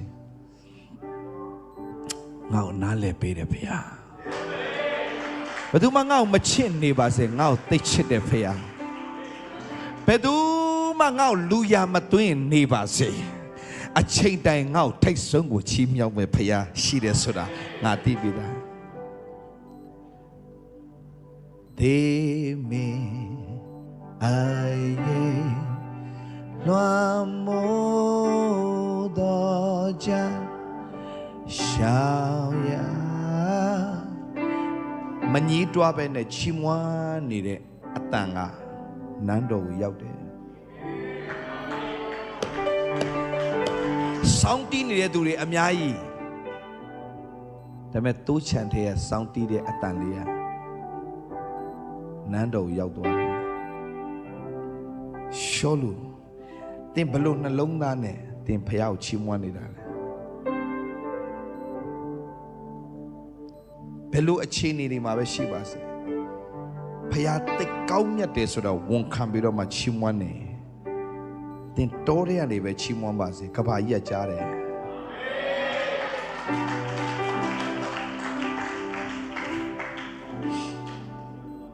ဆရာဒေးဗစ်လာဖာသာဖျားကြောင်တေးသေးလေးမှာဘယ်လိုကိစ္စဘယ်လိုပြဿနာခက်ခဲပဲရှိပါစေဖခင်ကောင်းမြတ်ခြင်းကိုပဲစတင်ပြီးတော့မှဝေငှဟောပြောနေနဲ့တကဘာလုံးမှာဖိတ်ခေါ်လာတာဟိုတော့လို့အင်တာနက်တွေကောင်းတဲ့ခေတ်မဟုတ်ဘူးခွေတွေခေတ်မှာဟိုဩစတြေးလျဖိတ်လိုက်ယူရိုပကဖိတ်လိုက်ဘာလဲအခုလိုမျိုးကိုယ့်ရဲ့တရားဟောချက်တွေ online မှာတင်တော့ကိုယ့်ဘာသာကြော်ညာတာလည်းမရှိဘူးအခုကကိုတရားဟောချက်ကိုယ့်ဘာသာကိုတင်ကိုယ့်ဘာသာကြော်ညာရတယ်ဘဝဆရာလိုလုပ်ခဲ့တာမဟုတ်သူများကိုစော်ကားတာမဟုတ်ပါဘူးညီကောင်နှလုံးသားမှန်မှုတင်ပေးချင်တာ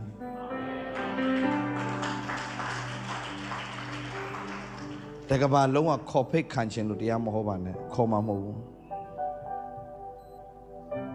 တကယ်ပဲဒါဝိဒ်ရဲ့နှလုံးသားကဲတော့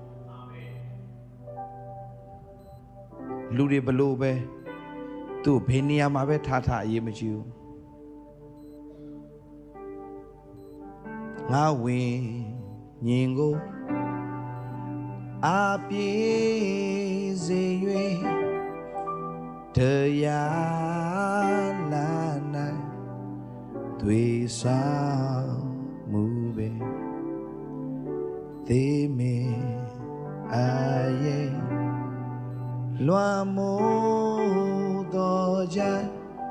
ရှောင်ရတော်လေမကြောက်ရွံ့နိုင်အကြောင်းမူကားကိုရောမြတ်သည်ငါနဲ့ငါဖေငါနဲ့မရှိပါဘူးငါကိုငါနဲ့မရှိပါဘူးငါဖေကငါနဲ့တူရှိတဲ့အတွက်ကြောင့်ယေရှုတော်ချီးမွမ်းပါတယ်အဲ့ဒီအတန်လေးကနန်းတော်ရောက်တယ်မကောင်းတာတွေဟိုလူမကောင်းဒီလူမကောင်းဟိုလူကငါ့ဘောမကောင်းတာဒီလူကငါ့ဘောမကောင်းတာထိုင်ပြောနေမယ်စားဖခင်ကောင်းမြတ်ခြင်းပြောခြင်းငါကွာမြန်မာပြည်မှာခက်ကောင်းခါစားကွာဒီအစိုးရအာဏာသိမ်းလိုက်တယ်ဘာမှခင်ဗျာဗစိတ်တို့လို့ခင်ဗျာဘာသာလုပ်လို့ရလဲလို့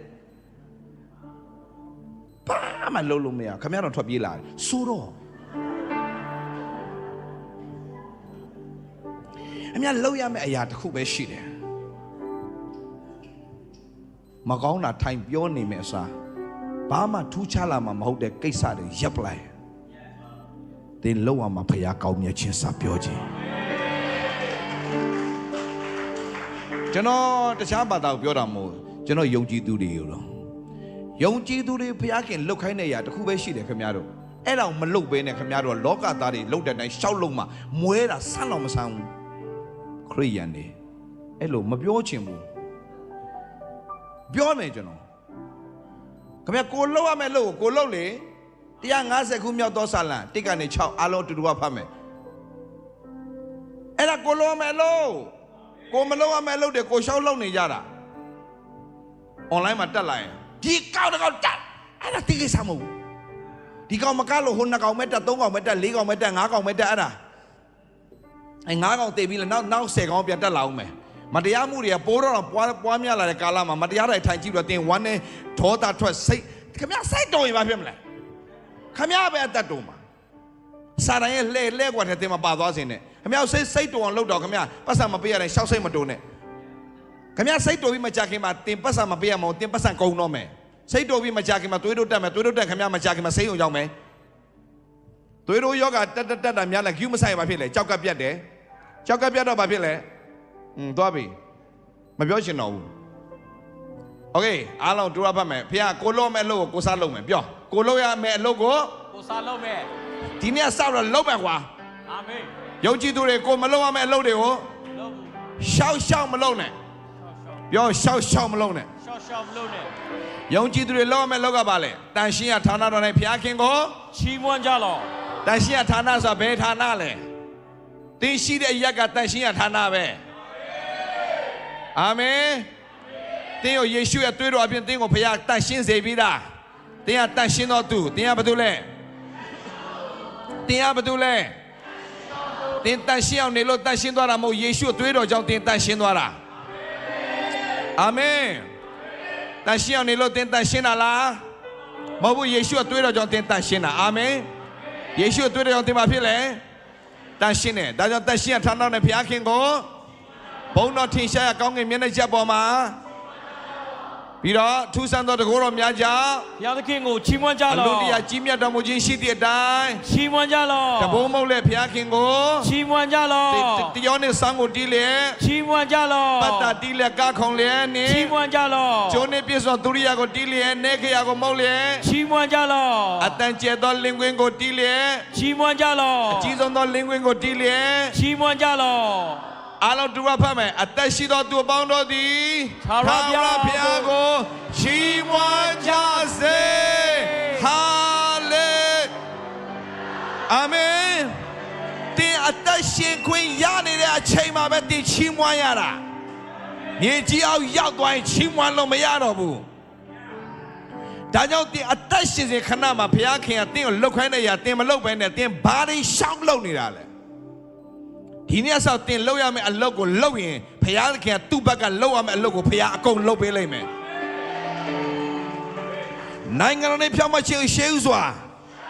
တင်းရဲ့နိုင်ငံတော်ဖြောင်းမချင်းစွာတော်တော်နဲ့လူရင်းမဲ့ဆရာပြောမယ်ခင်ဗျာဘုရားကောင်းမြတ်ခြင်းချီးမွမ်းနေတဲ့အတ္တတာတင်းဘက်ကလှုပ်ရမယ့်အလုပ်ဆရာနဲ့ဘက်ကဘုရားခင်ထိုးရအားလုံးဘုရားခင်ဖြည့်ဆည်းပေးလိမ့်မယ်မယုံရင်စမ်းကြည့်2026မှာတင်းသားသမီးကိစ္စရှိတယ်မွေးရကျုံမနှက်တဲ့ကောင်း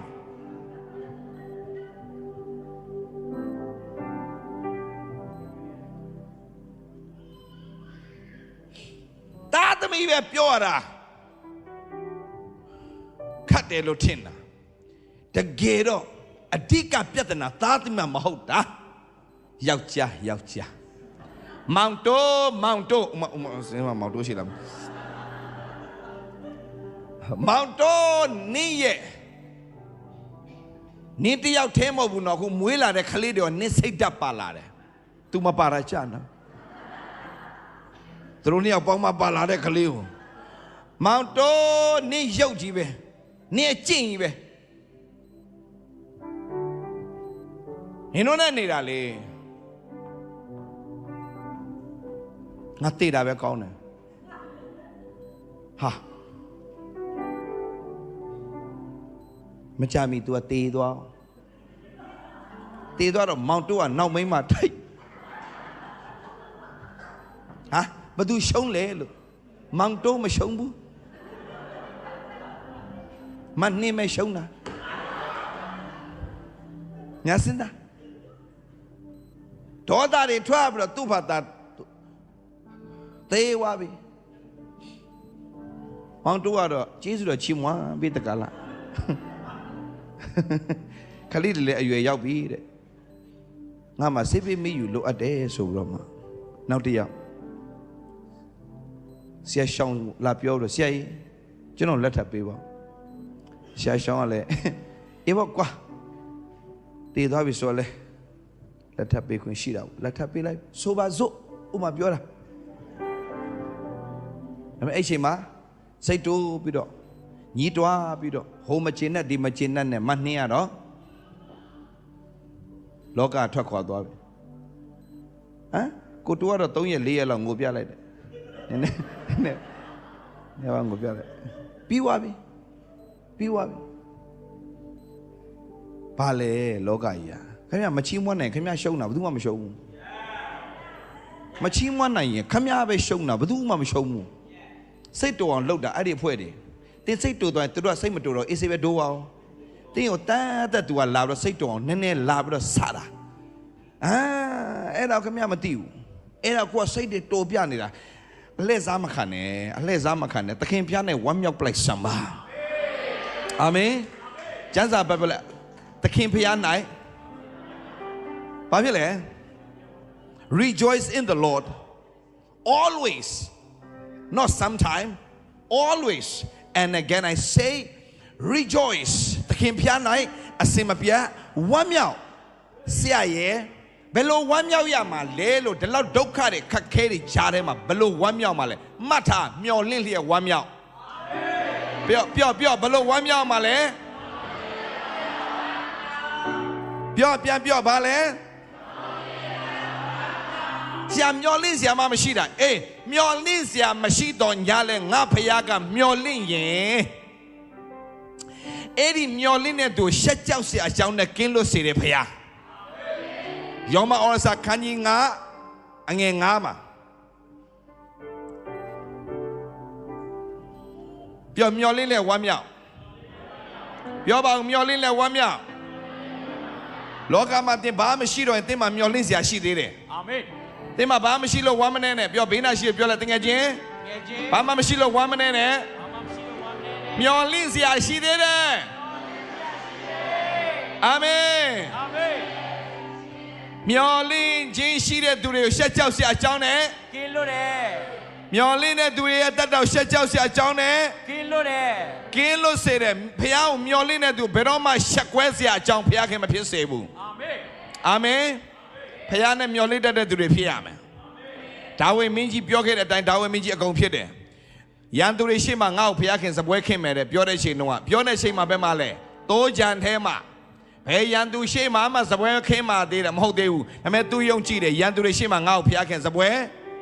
ငါရဲ့ခေါင်းစီနေခင်ဗျာဟိုတောထဲမှာတိုးကြံထဲမှာဘာစီမလိမ့်လို့မရသေးဘူးဒါပေမဲ့ဘယင်ဖြစ်လာတဲ့ခါမှာနန်းတော်ပေါ်မှာပလင်ပေါ်တက်ခဏီမှာ तू ကဘာလုပ်ရလဲစီလိုက်ရတယ်ဘယင်ကြိုတင်ဝန်ခံခဲ့တဲ့အရာတွေအားလုံးမဖြစ်လာဘူးလားဒါလိုက်ဆိုရအောင်ထာဝရဘုရားကိုမျော်လင့်တော်သူတို့မူကားအားပြေးကြလိမ့်မယ်ပြောထာဝရဘုရားကိုမျော်လင့်တော်သူတို့မူကားအားပြေးကြလိမ့်မယ်သင်မှာဘာမှမျော်လင့်စရာမရှိလို့မထင်နဲ့သင်မှာမျော်လင့်စရာရှိတယ်အာမင်ထာဝရဘုရားကိုမျော်လင့်တော်သူဟာထာဝရဘုရားမျော်လင့်တော်သူဟာမကြားမှာဆိုလို့ပြန်ပြောမယ်ထာဝရဘုရားမျော်လင့်တော်သူဟာထာဝရဘုရားကိုမျော်လင့်တဲ့သူဟာဒါဆိုကျွန်တော်စိတ်ခေါ်မယ်လောကမှာမျော်လင့်စရာဘာမှမရှိတော့အခုဗျာခင်ဗျားမှာဘာမှမျော်လင့်စရာမရှိတော့ဘယ်သူမှမျော်လင့်လို့ရလဲပြောမျော်လင့်စရာမရှိတဲ့အချိန်မှာဘယ်သူကိုမျော်လင့်လို့ရလဲထာဝရဘုရားဘယ်တော့ဝမ်းနေစရာကောင်းလဲလောကမှာမျော်လင့်စရာမရှိတော့ရင်အဆုံးပဲလောကကြီးอ่ะဒါပေမဲ့ဒုံမှာမျော်လင့်စရာမရှိတော့ဆိုရင်ထာဝရဘုရားကမျော်လင့်ရဖြစ်တယ်အာမင်ဟာလေလုယာအာမင်ထာဝရမျော်လင့်တဲ့အသက်တာပါလဲ အားပြေကြလိမ့်မယ်ရွှေလင်းယုံကဲ့သို့မိမိတို့အတောင်ကိုအသစ်ပြုတ်ပြင်လိမ့်မယ်ပြေးတော့လည်းမပင်ပါခီးသွားတော့ခါမမောရအောင်ဘုရားခင်ပြင်ဆင်ထားတယ်သင်ရဲ့ဆုံးရှုံးသွားတဲ့အရာတွေအားလုံးကိုအသစ်ပြန်ပေးဖို့ဘုရားခင်ပြင်ဆင်ထားပြီးသားဖြစ်တယ်ထာပြောင်မျော်လင့်တဲ့သူရဲ့အသက်တော်ဘုရားခင်ဘယ်တော့မှအရှက်မကွဲစေဘူးသင်ဆုံးရှုံးသွားတဲ့အရာတွေအားလုံးကိုဘုရားခင်ကအသစ်ပြန်လဲပြီးတော့ပေးမယ်ဘုရားရှင်ဖြစ်တယ်အာမင်ယုံကြည်ပါသလားယုံကြည်ပါသလားရှေးမစွာတဲ့ဘုရားခင်တင့်အတွက်ပြင်ဆင်ထားတဲ့မင်္ဂလာတွေရှိလားကိုဘာကောင်းမှမဟုတ်ပါဘူးလို့ခံယူထားတဲ့ယေရမိတောင်မှဘုရားဘာပြောလဲမင်းတို့ငါအမိဝန်းနေကငါသိတယ်တဲ့ဟာလေလုယာအမိဝန်းနေမှာကငါမင်းကိုသိတယ်မင်းတို့ငါကြီးမားသောကြံစီရှိတယ်ဒီနေ့ဒီမှာလာပြီးတော့ဒီနှုတ်ကပတ်တော်ကြားတဲ့သူပင်လင်ငါမှမျောလင့်စရာမရှိတော့မထင်နဲ့ထိုင်းမှာမျောလင့်စရာမရှိပေမဲ့ဖယားမှာမျောလင့်စရာရှိနေသေးတယ်ရှေ့တိုးရခတ်နောက်ဆုတ်ရခတ်ဆုတ်လဲဆူစားလဲယူဝမ်းနေစရာဘာအကြောင်းမှမရှိဘူးတင့်မှာမျောလင့်စရာရှိတယ်အဲ့ဒီဖယားကလမ်းမရှိတဲ့အချိန်မှာလမ်းကိုပြင်ဆင်ပေးတယ်ဖယားရေမရှိတဲ့အချိန်မှာကြောက်ထဲကနေရေကိုထွက်စေတဲ့ဖယားဟာလေလုယာဟာလေလုယာရေကိုစပီးဖြစ်စေတဲ့ဖယား၆သွေးတဲ့အယိုးတွေကိုဘိုးချစ်ဖြစ်စေတဲ့ဖယားအာမင်အာမင်အာမင်လောကမှာတင်မျောလင့်စရာမရှိတော့လို့လာမပြောနဲ့ဖယားကငါကမင်းရဲ့မျောလင့်ရာဖြစ်တယ်အာမင်ငါကမင်းရဲ့တက်တော် upside down ပြောင်းလဲပြနိုင်တဲ့ဖယားခင်ဖြစ်တယ်အာမင်မင်းရဲ့ဝမ်းနဲ့ချင်းတွေကိုဝမ်းမြောက်ခြင်းပြန်ဖြစ်စေမယ့်ဖယားငါပဲအာမင်ဆုံးရှုံးသွားတဲ့အရာကိုအစတရားပြန်ပေးနိုင်တာလဲငါပဲအာမင်ညရမှာငိုကြွေးခြင်းတက်ခေါ်ပါစေနနက်ရမှာတခြင်းဆိုရတဲ့ခွင့်ကိုပြင်ဆင်ပေးတာလဲငါပဲမုန်တိုင်းဘလောက်ပဲကြမ်းပါစေအဲ့ဒီမုန်တိုင်းကိုငြိမ့်စေတာလဲငါပဲဘလောက်ပဲမငြိမ်မဝတ်တွေဖြစ်ပါစေငြိမ်သက်ခြင်းအရှင်ကငါပဲ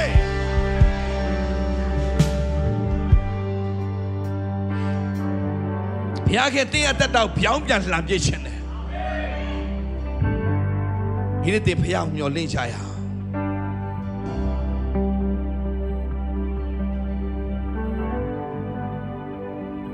ထိုင်မလို့ညီးတွားနေမယ်စားငါမှမျောလင့်စရာဖျားရှိတယ်နောက်တစ်ခုကအော်ကျွန်တော်ကတော့ဗျာမထိုက်တန်ပါဘူးရှောင်းမပြောနဲ့ရှောင်းမပြောနဲ့ဘယ်သူမှမထိုက်တန်ဘူးယေရှုတော်ကြောင့်သာမဟုတ်ရင်ဒါပေမဲ့တင်းကိုအရှိတိုင်းလက်ခံပေးတယ်ဖျားဟာလေလုယာနာမလည်းမဆိုလို့ပြန်ပြောမယ်တင်းကိုအရှိတိုင်းလက်ခံတယ်ဖျားအားငယ်မနေနဲ့တင်းကိုအရှိတိုင်းလက်ခံတယ်ဖျားရှင်ရှိတယ်အာမင်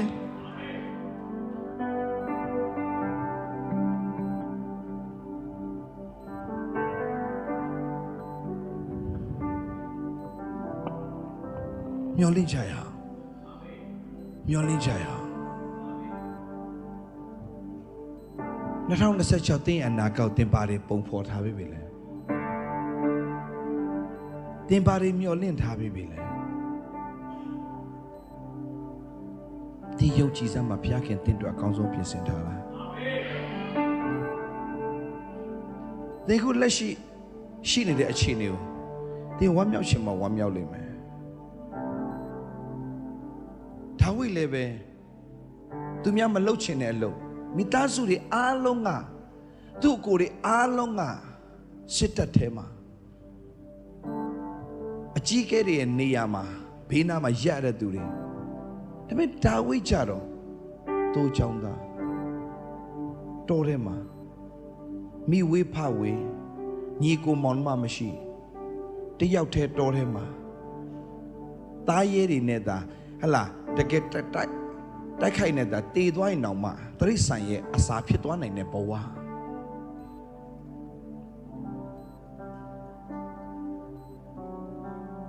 ဒါမဲ့သူဘယ်တော့မှအားမငယ်ဘူးသူမှမျောလင့်ခြင်းရှိတယ်သူမှမျောလင့်ခြင်းရှိတယ်ငါမိသားစုငါ့ဘယ်မှာပဲထားလူတွေကငါ့ကိုဘယ်လိုနေရာမျိုးမှာပဲထား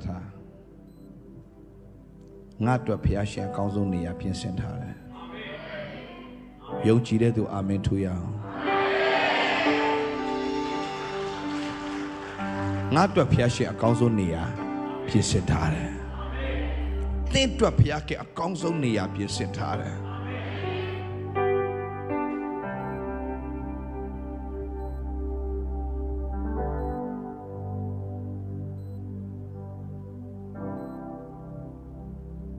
အကောင်းဆုံး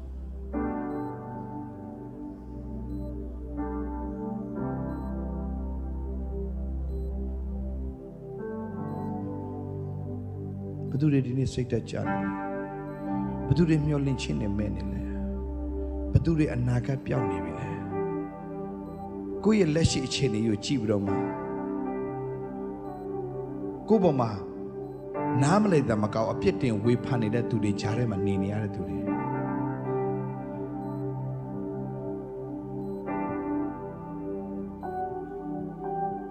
အဲ့ဒါကောင်းတယ်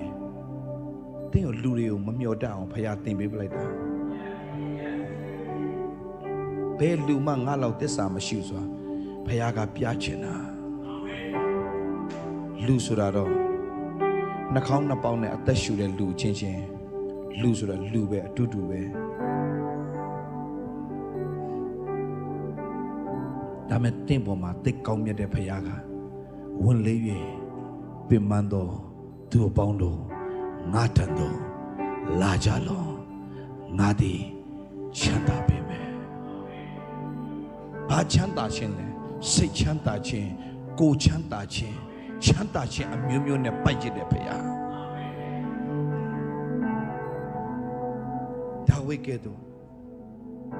ဘယ်လိုချီနေမှာပဲရှိရှိငါချီးမွမ်းမယ်ဆရာရဲ့လက်ရှိအခြေအနေကချီးမွမ်းစရာမှမကောင်းတာဟုတ်ပါတယ်လက်ရှိအခြေအနေချီးမွမ်းစရာမကောင်းပါဘူးတင်းကိုလက်ရှိအခြေအနေအတွက်ချီးမွမ်းခိုင်းနေတာမဟုတ်ဘူးအင်္ဂလိပ်စကားမှာ give thanks in all circumstances ကျမ်းစာက give thanks for all လို့မပြောဘူးမင်းအခုဖြစ်နေတဲ့ယောဂအတွက်မင်းမချီးမွမ်းခိုင်းပါဘူးဖေယားကအခုဖြစ်ပြနေတဲ့အခြေအနေအပေါ်မှာတင့်ကိုမချီးမွမ်းခိုင်းပါဘူးဖေယားကဒါမဲ့အဲ့ဒီအခြေအနေထဲကနေမင်းချီးမွမ်းရဲရမယ်ဘာလို့လဲဆိုတော့အဲ့ဒီအခြေအနေမှာပဲလမ်းဆုံးစေမယ်ဖေယားမဟုတ်လို့ကျွန်တော်ဖေယားတိတ်ကောင်းမြတ်တဲ့ဖေယားဆိုတာကျွန်တော်အာမခံရဲတယ်ဗျာ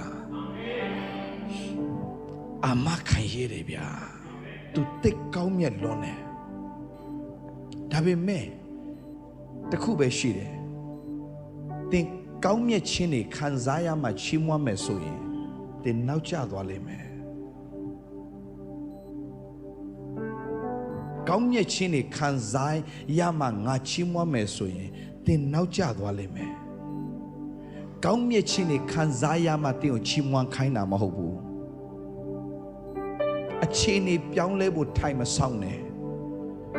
တင်းရဲ့ချီးမွမ်းခြင်းအအခြေအနေအလုံးကိုပြောင်းလဲပြစ်အောင်ဖြစ်စေမယ့်အရာဖြစ်နေလို့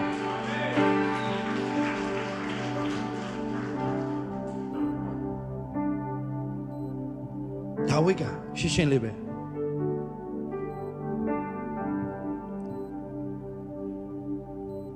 ထပ်ဖျားသည်ငါ့တို့ထိန်ဖြစ်တော်မူငါသည်စေးမခံရအောင်ခဏလေးစမ်းကြည့်အောင်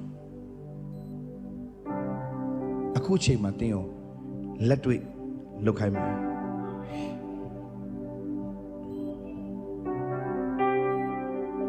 ကျွန်တော်ကလည်းဆိုပဲထဖျားသည်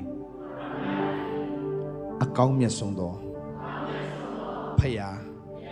ကျွန်ုပ်တို့ဖြစ်တော်မူသောကြောင့်ကျွန်ုပ်သည်ဆင်းရဲမခံရကျွန်ုပ်ကိုအကောင်းဆုံးနေရာသို့ပို့ဆောင်ပေးပြီးအကောင်းဆုံးသောမင်္ဂလာများနဲ့ပိုက်ရတော်မူမည်ဖြစ်လို့ယေရှုတင်ပါတယ်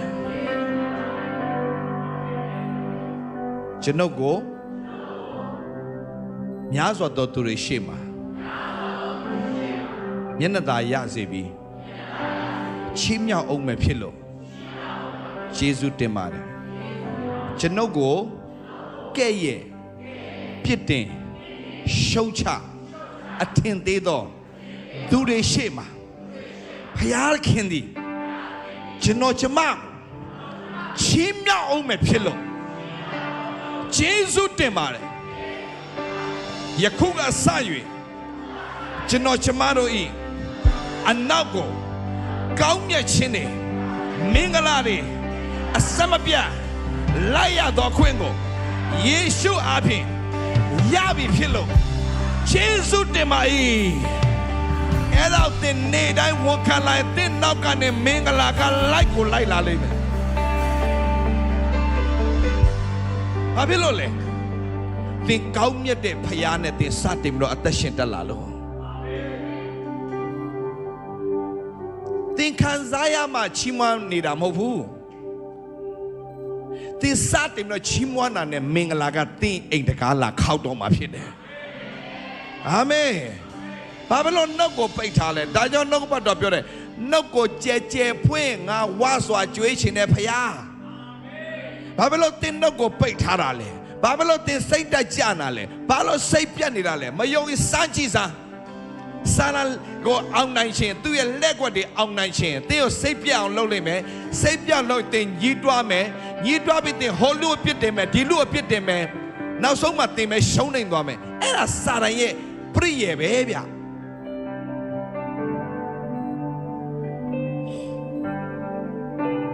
အဲ့ဒါနဲ့ပဲသင်ကိုဝမ်းနေကြေကွဲစိတ်တကြစိတ်ပြတ်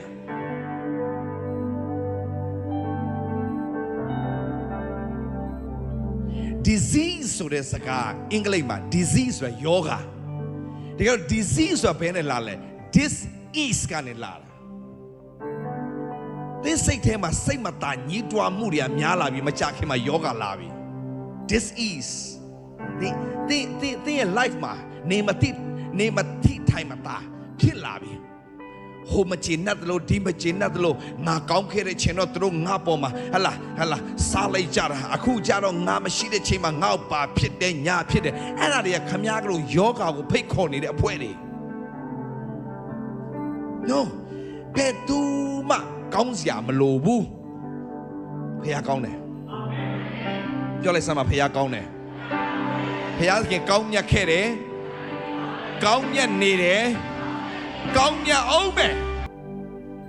သင်ဘယ်အောင်ထိုင်ဆောင်လားကောင်းတဲ့နိုင်ငံသွားဖို့သင်စဉ်းစားနေလားဘယ်နိုင်ငံမှမကောင်းငါမြန်မာပြည်မကောင်းထိုင်းနိုင်ငံလာလဲမကောင်းပြန်ငါအမေရိကရောက်တော့ကောင်းမှာပါအမေရိကမှာရှိတဲ့သူတွေချင်းမိုင်ပြန်ရောက်လာကြတယ်မိသားစုလိုက်ဟိုနေ့ကမဆုံတဲ့အိမ်မှာဟုံးဆဲလုပ်တယ်ဟုံးဆဲလုပ်တော့တရားလာဟောပေးပါဆရာရဲ့လာပေးပါအောင်ဆိုတော့လာဟောတယ်သွားပြီးတော့တရားဟောတယ်ဟောတဲ့ချိန်မှာမဆုံတဲ့တတိခဏတတိခဏခါမှာမဆုံတဲ့ကျမတော်တဲ့ချင်းမိုင်မှာခဏလေးလာပြီးတော့အမေရိကသွားဖို့လုပ်တာတဲ့ဘယ်နှစ်လဲမသိကြာသွားတယ်အဲ့ဒီအချိန်မှာအဲ့ဒီ home set ထဲမှာအမေရိကမိသားစုရောက်နေတယ်အဲ့ဒီအမေရိကမိသားစုကဘာပြောလဲဆိုတော့ကျမတော့အမေရိကပြန်ချင်စိတ်ကိုမရှိဘူးမဆုံတဲ့အမေရိကအရာသွားချင်တဲ့အချိန်မဆုံတဲ့အိမ်မှာမိသားစုလိုက်အမေရိကကနေရောက်ပြီးတော့ကျမကတော့တည်တဲ့အထိချင်းမိုင်မှာပဲနေမယ်ချင်းမိုင်ရအဖွဲကအမေရိကသွားချင်တယ်အမေရိကအဖွဲရချင်းမိုင်ကိုလာချင်တယ်ဗျာကနေဒါမှာအိမ်နဲ့ခြံအကြီးပေးထားတယ်ဒေးဗစ်လာဆိုတဲ့လူတစ်ယောက်ကချင်းမိုင်မှာလာပြောတယ်အာရှာမှာလာပြောတယ်ဘာလဲတကယ်တော့ညီကောင်မောင်မတော်နေရာဒေသနဲ့မဆိုင်တော့မဆိုင် မေရိကလည်းမကောင်းကနေဒါလည်းမကောင်းစင်ကာပူလည်းမကောင်းကောင်းမဲ့ထင်လို့သွားကြတယ်ဂျပန်သွားရင်တော့ဆင်ပြေမယ်နောက်ခဏနေတော့ယထာရှိကိုခုန်ချသွားတယ်စင်ကာပူမှာဆင်ပြေမှာဆိုသွားတယ်တိုက်ပွားနေခုန်ချပလိုက်သမီးလေးတည်းဘဲမလဲလို့ဘဲမလဲကောင်းမြတ်ခြင်းဆရာနောက်ကနေလိုက်ဆိုကြရအောင်ကောင်းမြတ်ဆုံးလင်တော့စုကျေးဇူးရှိသမျှတို့သည်ရှိသမျှတို့သည်အလင်းတို့ဤအဘထံတော်ကတိုက်ရောက်သည်ဖြစ်၍မကြားမဆိုလို့ပြန်ပြောမယ်ကောင်းမြတ်ဆုံးလင်သောစုကျေးဇူးရှိသမျှတို့သည်အလင်းတို့ဤအဘအထံတော်ကတိုက်ရောက်သည်ဖြစ်၍အထက်အရမလာကြ၏အာမင်ဟိုနိုင်ငံကောင်းဒီနိုင်ငံကောင်းဘယ်နိုင်ငံမှမကောင်းဘူးဖယားသာလည်းအကောင်းမြတ်ဆုံးအဲ့ဒီဖယားထားတဲ့နေရာမှာနေပြီးဖယားကိုချီးမွမ်းတတ်တဲ့လူရဲ့တတ်တကဘယ်နိုင်ငံရောက်ရောက်ဖယားအမိမထားဘူးဥကောင်းမှထားလဲချီးမြှောက်မှဖြစ်တယ်မြန်မာပြည်ပဲပြန်ငါပူတော့ပဲပြန်ဘ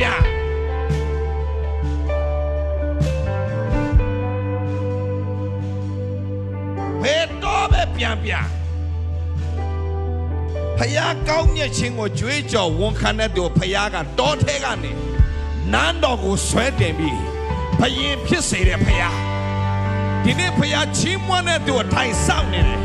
ငါဘယ်သူကိုချီးမြှောက်ရမလဲမတ်တာဒီနေ့ဒါလေးနဲ့ဆုံးသတ်မယ်ချီးမွမ်းတဲ့သူကိုဖယားချီးမြှောက်ဖို့ဆောင်နေတယ်အာမင်ဘယ်နှယောက်ကဖယားကောင်းမြတ်ခြင်းဘယ်အခြေအနေမှမကောင်းဘူးဒါပေမဲ့ဖယားကောင်းတယ်အာမင်ဘယ်သူမှမကောင်းဘူးဒါပေမဲ့ဖယားကောင်းတယ်အာမင်သင်ရဲ့ဘဝဉ္ဇဉ်ခြင်းတွေကောင်းချင်မှကောင်းလိမ့်မယ်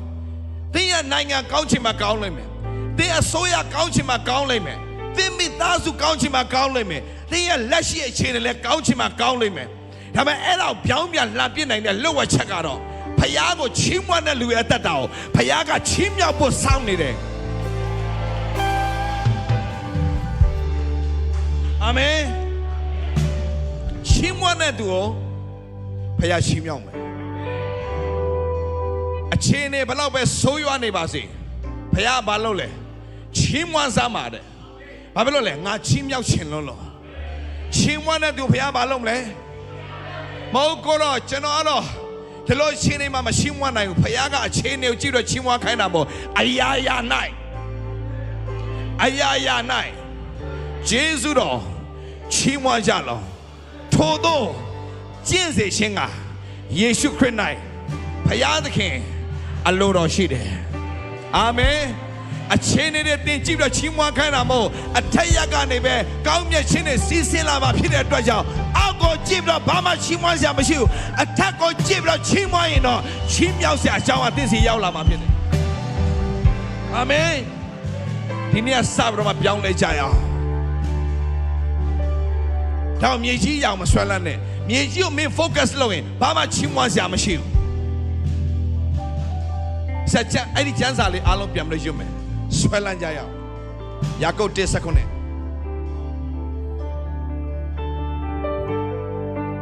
ရှောအော်ရာစခန်းကြီး19ကျွန်တော်ဖျားစကားပြောတယ်ဒီတလုံးမှာတကယ်ရှင်းရှင်းပြောတာငါသားအသင်းတော်ပြောစမ်းငါချီးမြှောက်ခြင်းမင်းအားလုံးအခြေအနေတွေကြည့်ပြီးတော့ဟိုမကောင်းဒီမကောင်းပြောတဲ့အသင်းသားတွေငါသိုးတွေမဖြစ်စေနဲ့ train ပေးစမ်းအရာရာမှာချီးမွမ်းတဲ့သူကိုငါအရာရာမှာချီးမြှောက်မယ်အရာရာမှာချီးမွမ်းတဲ့သူကိုငါအရာရာမှာချီးမြှောက်မယ် come on အသင်းတော်ဒါလေးထားခဲ့မယ်ဖခင်ရဲ့စကားထားခဲ့မယ်အရာရာမှာချီးမွမ်းစရာမကောင်းပါဘူး ဒါပေမဲ့အရာရာထဲကနေဟုတ်ပါတယ်ဒီအချိန်နေချီးမွမ်းစရာမဟုတ်ပါဘူးဒါပေမဲ့ငါဖခင်က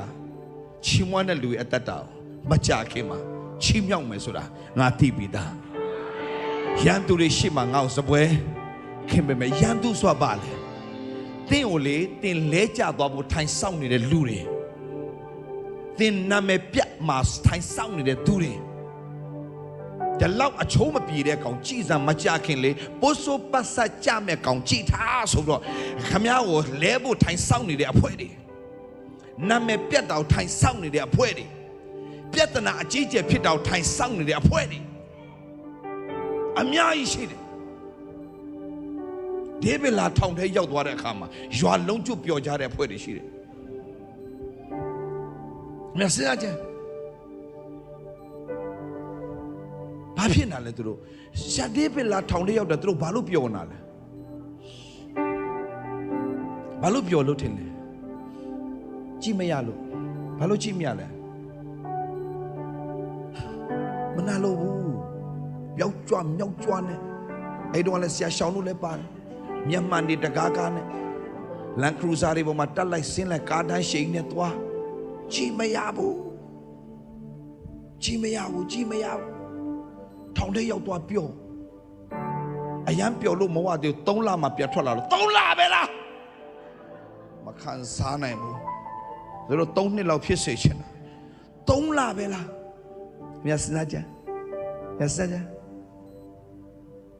မြတ်ကြီးတို့ချီးမွမ်းအဲ့လိုလူတွေထဲမှာပါရင်တော့ဝမ်းနေစရာကြီးအဲ့ထဲမှာမပါစေနဲ့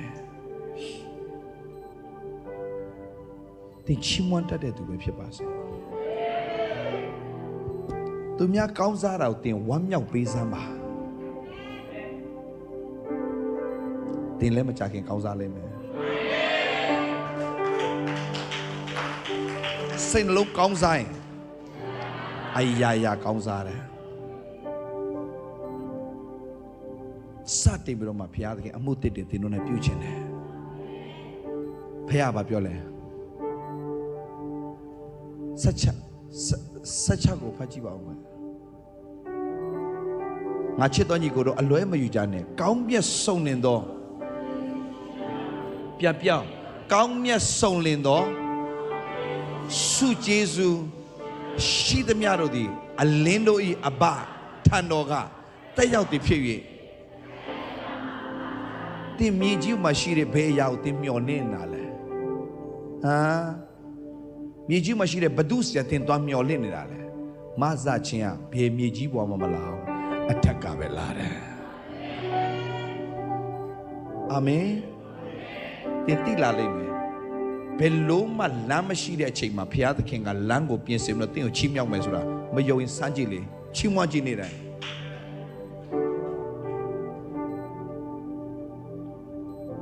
လမ်းလုံးဝမရှိတဲ့အချိန်မှာငါ့ကိုဘလို့ပုံစံနဲ့ချီးမြှောက်မလဲဆိုတော့လမ်းမရှိတော့တဲ့အချိန်မှာဘုရားသခင်ကတခါမှမသိဘူးတဲ့သူနဲ့အလုတ်လုတ်သွားပြီးတော့မှလှုပ်ဆောင်သွားတဲ့ဟာတွေကဆရာပြောပြမယ်ဆိုရင်ကြွားတယ်လို့ဖြစ်အောင်မယ်ဒါပေမဲ့ညီကိုမောင်မတို့ရဲ့ဆရာအပနားလေသွားတယ်ငယ်ငယ်တုန်းကဆရာတူးကြ MCA ရဲ့ဆရာတူးကြရဲ့ရောက်ခမကြီးအဖီတော်ဝါယုံကဒေးဗစ်တဲ့ငါသားဖယားရဲ့ကောင်းကြီးဆိုတာလေခေါင်းမီးခြုံပြီးလာတာကောင်းကြီးကခေါင်းမီးခြုံလာလိမ့်မယ်တဲ့ဆရာနားမလဲခဲ့ဘူးကောင်းကြီးကခေါင်းမီးခြုံလာတာဘာလဲ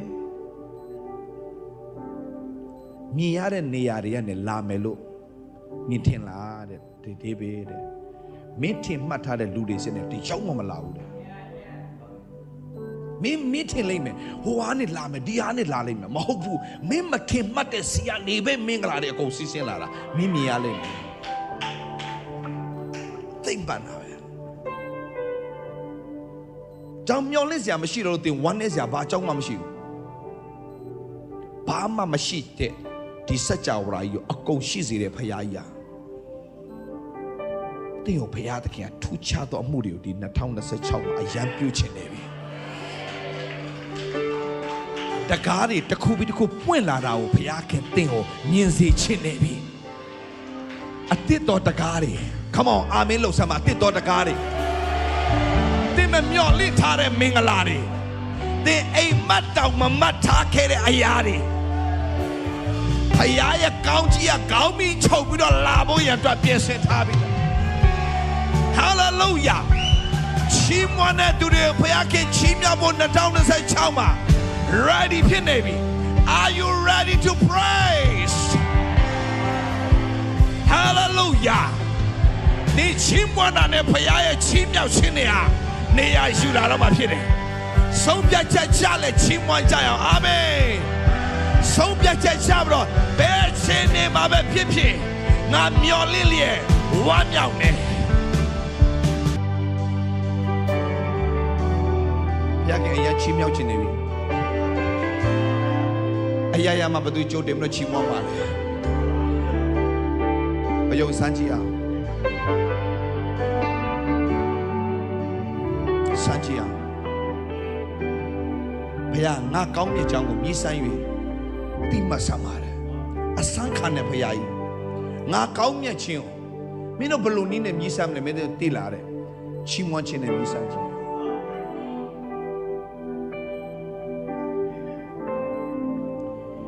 ဘုရားသခင်မျက်မှောက်တော်တဲ့တိုးဝင်တဲ့လန်တလာမရှိတယ်ဂျေဇုတော်ချီးမွမ်းလေတကားတော်တို့ကို၎င်းဂုံတော်ကိုချီးမွမ်းလေတတိုင်းတော်တို့ကို၎င်းဝင်ကြလောဘုရားမျက်မှောက်တော်တဲ့တိုးဝင်ခွင့်ရှိတာချီးမွမ်းခြင်းပဲဖခင်ရဲ့မျက်နှာသာရခြင်းရလဲချီးမွမ်းခြင်းဒါကြောင့်ဒါဝိဒ်ကိုဖခင်ကဘာကြောင့်ဟိုးတိုးချောင်းသားနဲ့ဘယင်ထိချီးမြှောက်တာလဲဘယ်လောက်ထိချီးမြှောက်လဲတလားဆရာဣသရေလရောက်သွားတဲ့အခါမှာဣသရေလရောက်သွားတဲ့အခါမှာအဲ့မှာဘယင်တွေအများကြီးရှိတယ်ဘယင်တွေရဲ့အုပ်ကူတွေဒီတိုင်းဝင်လို့ရတယ်ဒါပေမဲ့ဒါဝိဒ်ရဲ့အုပ်ကူတိုင်းဝင်လို့မရဘူးအုပ်ထုပ်ဆောင်တော့ဝင်ရတယ် respect ဝင်လို့မရဘူးတို့ကဘုပတိဘာမတိနဲ့ဒါဝိဒ်အုပ်ကူစွာနဲ့ဝင်ချင်းပြီလူကြီးတယောက်ကလာပြီးတော့အုပ်ထုပ်လာပေးတယ်အုပ်ထုပ်မှာပါပန်းဝင်နေတယ်ညလုံးပြူးပြူးကြီးနဲ့အရန်လန့်သွားတယ်ကိုလဲအဖလေးတစ်ဖက်တင်မလို့ဝင်ရတယ်ဘယ်သူဆောင်းထားတဲ့ဟာမှလည်းမသိဒါမဲ့နေတော့မတရီဘူးဒါမဲ့ဆူတောင်းပြီးတော့ဝင်ရတာနေပဲကူဝိုင်းဒုက္ခစမ်းကြည့်နေကုန်မမလားအောင်စရာနော်ရှောလူကပထမဆုံးဘယင်လေရှောလူရဲ့အုတ်ကိုဘယ်သူမှစိတ်ဝင်စားဘူးပဲဒါဝိဒ်ကဒုတိယဘယင်မြဘာဖြစ်လို့စိတ်ဝင်စားလဲသူ့ကိုကြတော့ why ချီးမွမ်းတဲ့သူပဲဖခင်ချီးမြှောက်တာချီးမွမ်းတဲ့သူဖခင်တိတ်ချီးမြှောက်တယ်ဟေးဖခင်ရဲ့ဘာသာစကားဘာလဲသိလားချီးမွမ်းခြင်းဖခင်ရဲ့စကားကိုသင်ခြင်းဖခင်စကားပြောခြင်းချီးမွမ်းခြင်းကိုများများသိယူဖခင်အနှစ်သက်ဆုံးကချီးမွမ်းခြင်းဒါကြောင့်ဖခင်ဘာပြောလဲမင်းတို့ချီးမွမ်းတဲ့အလေမှာငါကျင်းကုန်တယ်ဖခင်တိတ်နှစ်သက်တာပါကြီးလေချီးမွမ်းခြင်းတခြင်းဆိုနေတာဘုရားကြောင့်မလားမနေကအဲ့ဒါပြောတာမဟုတ်ဘူးဒီမှာကျတော့မနေကပြလိုက်အိမ်ပြန်ရောက်လေရောက်မောင်တော့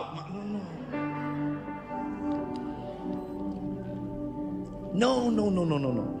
မင်းတို့ဟာဒီနှုတ်နဲ့ပဲမင်းတို့ကဘုရားသခင်ကိုချီးမွမ်းတယ်ဒီနှုတ်နဲ့ပဲငါဖန်ဆင်းတဲ့လူတွေဘာလို့လဲကျိန်ဆဲတယ်တဲ့စိုက်ရည်တွင်တပေါက်ကနေချိုတဲ့ရည်နဲ့ခါတဲ့ရည်မထွက်တတ်ဘူးအဲ့ဒါပြောနာမဟုတ်ဘူး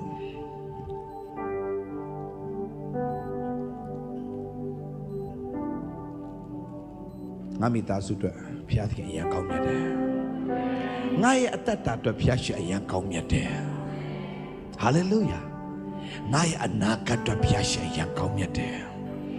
ငွေကြီးနဲ့ဆိုင်တဲ့မင်္ဂလာကိုလည်းဘုရားခင်ငါတို့ကောင်းဆုံးပြင်ဆင်ထားဖြစ်လို့ယေရှုတင်တယ်ပြောရအောင်ငွေကြီးနဲ့ဆိုင်တဲ့ကောင်းကြီးလုပ်ငန်းနဲ့ဆိုင်တဲ့ကောင်းကြီးမိသားစုနဲ့ဆိုင်တဲ့ကောင်းကြီးမျက်နှာသာရခြင်းကောင်းကြီး မင်္ဂလာဖျားဖျားတို့သည်ဖယားသခင်ဤဂယုဏတော်အားဖြင့်ယေရှုကြောင့်ကျွန်တော်တို့သည်ပိုင်ဆိုင်ရသောသူတွေဖြစ်ပြီးဖြစ်ကြောင်းယေရှုနာမ၌ကြီးညာပါ၏ဟာလေလုယာနေတဲ့ဝန်ခံရဲ့အဲ့ဒီမင်္ဂလာတွေအားလုံးအသင်အတွက်ပဲဖြစ်တယ် goodness and mercy shall follow me all the days of my life ဘုရားရဲ့ယေရှုနဲ့ဂိူနာတစ်သက်လုံးခံစားဖို့ဘုရားခင်ပြင်ဆင်ပေးထားပြီးသားတခုပဲချီးမွမ်းခြင်းကိုရွေးချယ်ရင်တော့ဘုရားခင်ဘက်ကနေချီးမြှောက်ဖို့ရန်အတွက်လည်းအစဉ်သင့်ရှိနေတယ်အာမင်ဒီနေ့နဲ့ဆုံးဖြတ်ချက်6တော့ပြန်ထွက်သွားရအောင်စမ်းကြည့်ရအောင်ချီးမွမ်းတဲ့သူဘုရားချီးမြှောက်မယ်သင်ရဲ့နှုတ်ကနေမကောင်းသောအရာတွေကိုမထွက်စေတော့နဲ့ဘာလို့မလဲချီးမွမ်းမယ်ချီးမွမ်းဘုရားဘာလို့မလဲ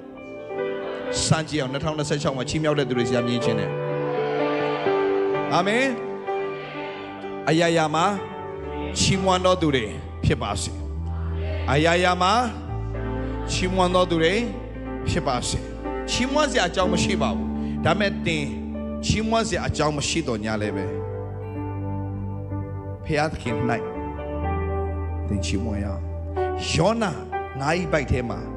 ရှိနေလို့ဂျေဇုတော်မချီးမွမ်းပါဘူးဒါပေမဲ့ငါးဤပိုက်ထဲကနေဆူတောင်းတဲ့အတန်ကိုကြားတဲ့ဖျားကိုတော့သူဂျေဇုတော်ချီးမွမ်းတယ်ဟယ်လိုငါးဤပိုက်ထဲမှာရှိနေလို့သူဂျေဇုတော်မချီးမွမ်းနိုင်ပါဘူးဒါပေမဲ့ငါးဤပိုက်ထဲကနေခေါ်တောင်ကြားတဲ့ဖျားကိုဂျေဇုတော်ချီးမွမ်းတယ်ငါးဤပိုက်ထဲကနေအော်ဟစ်တဲ့အတန်ကို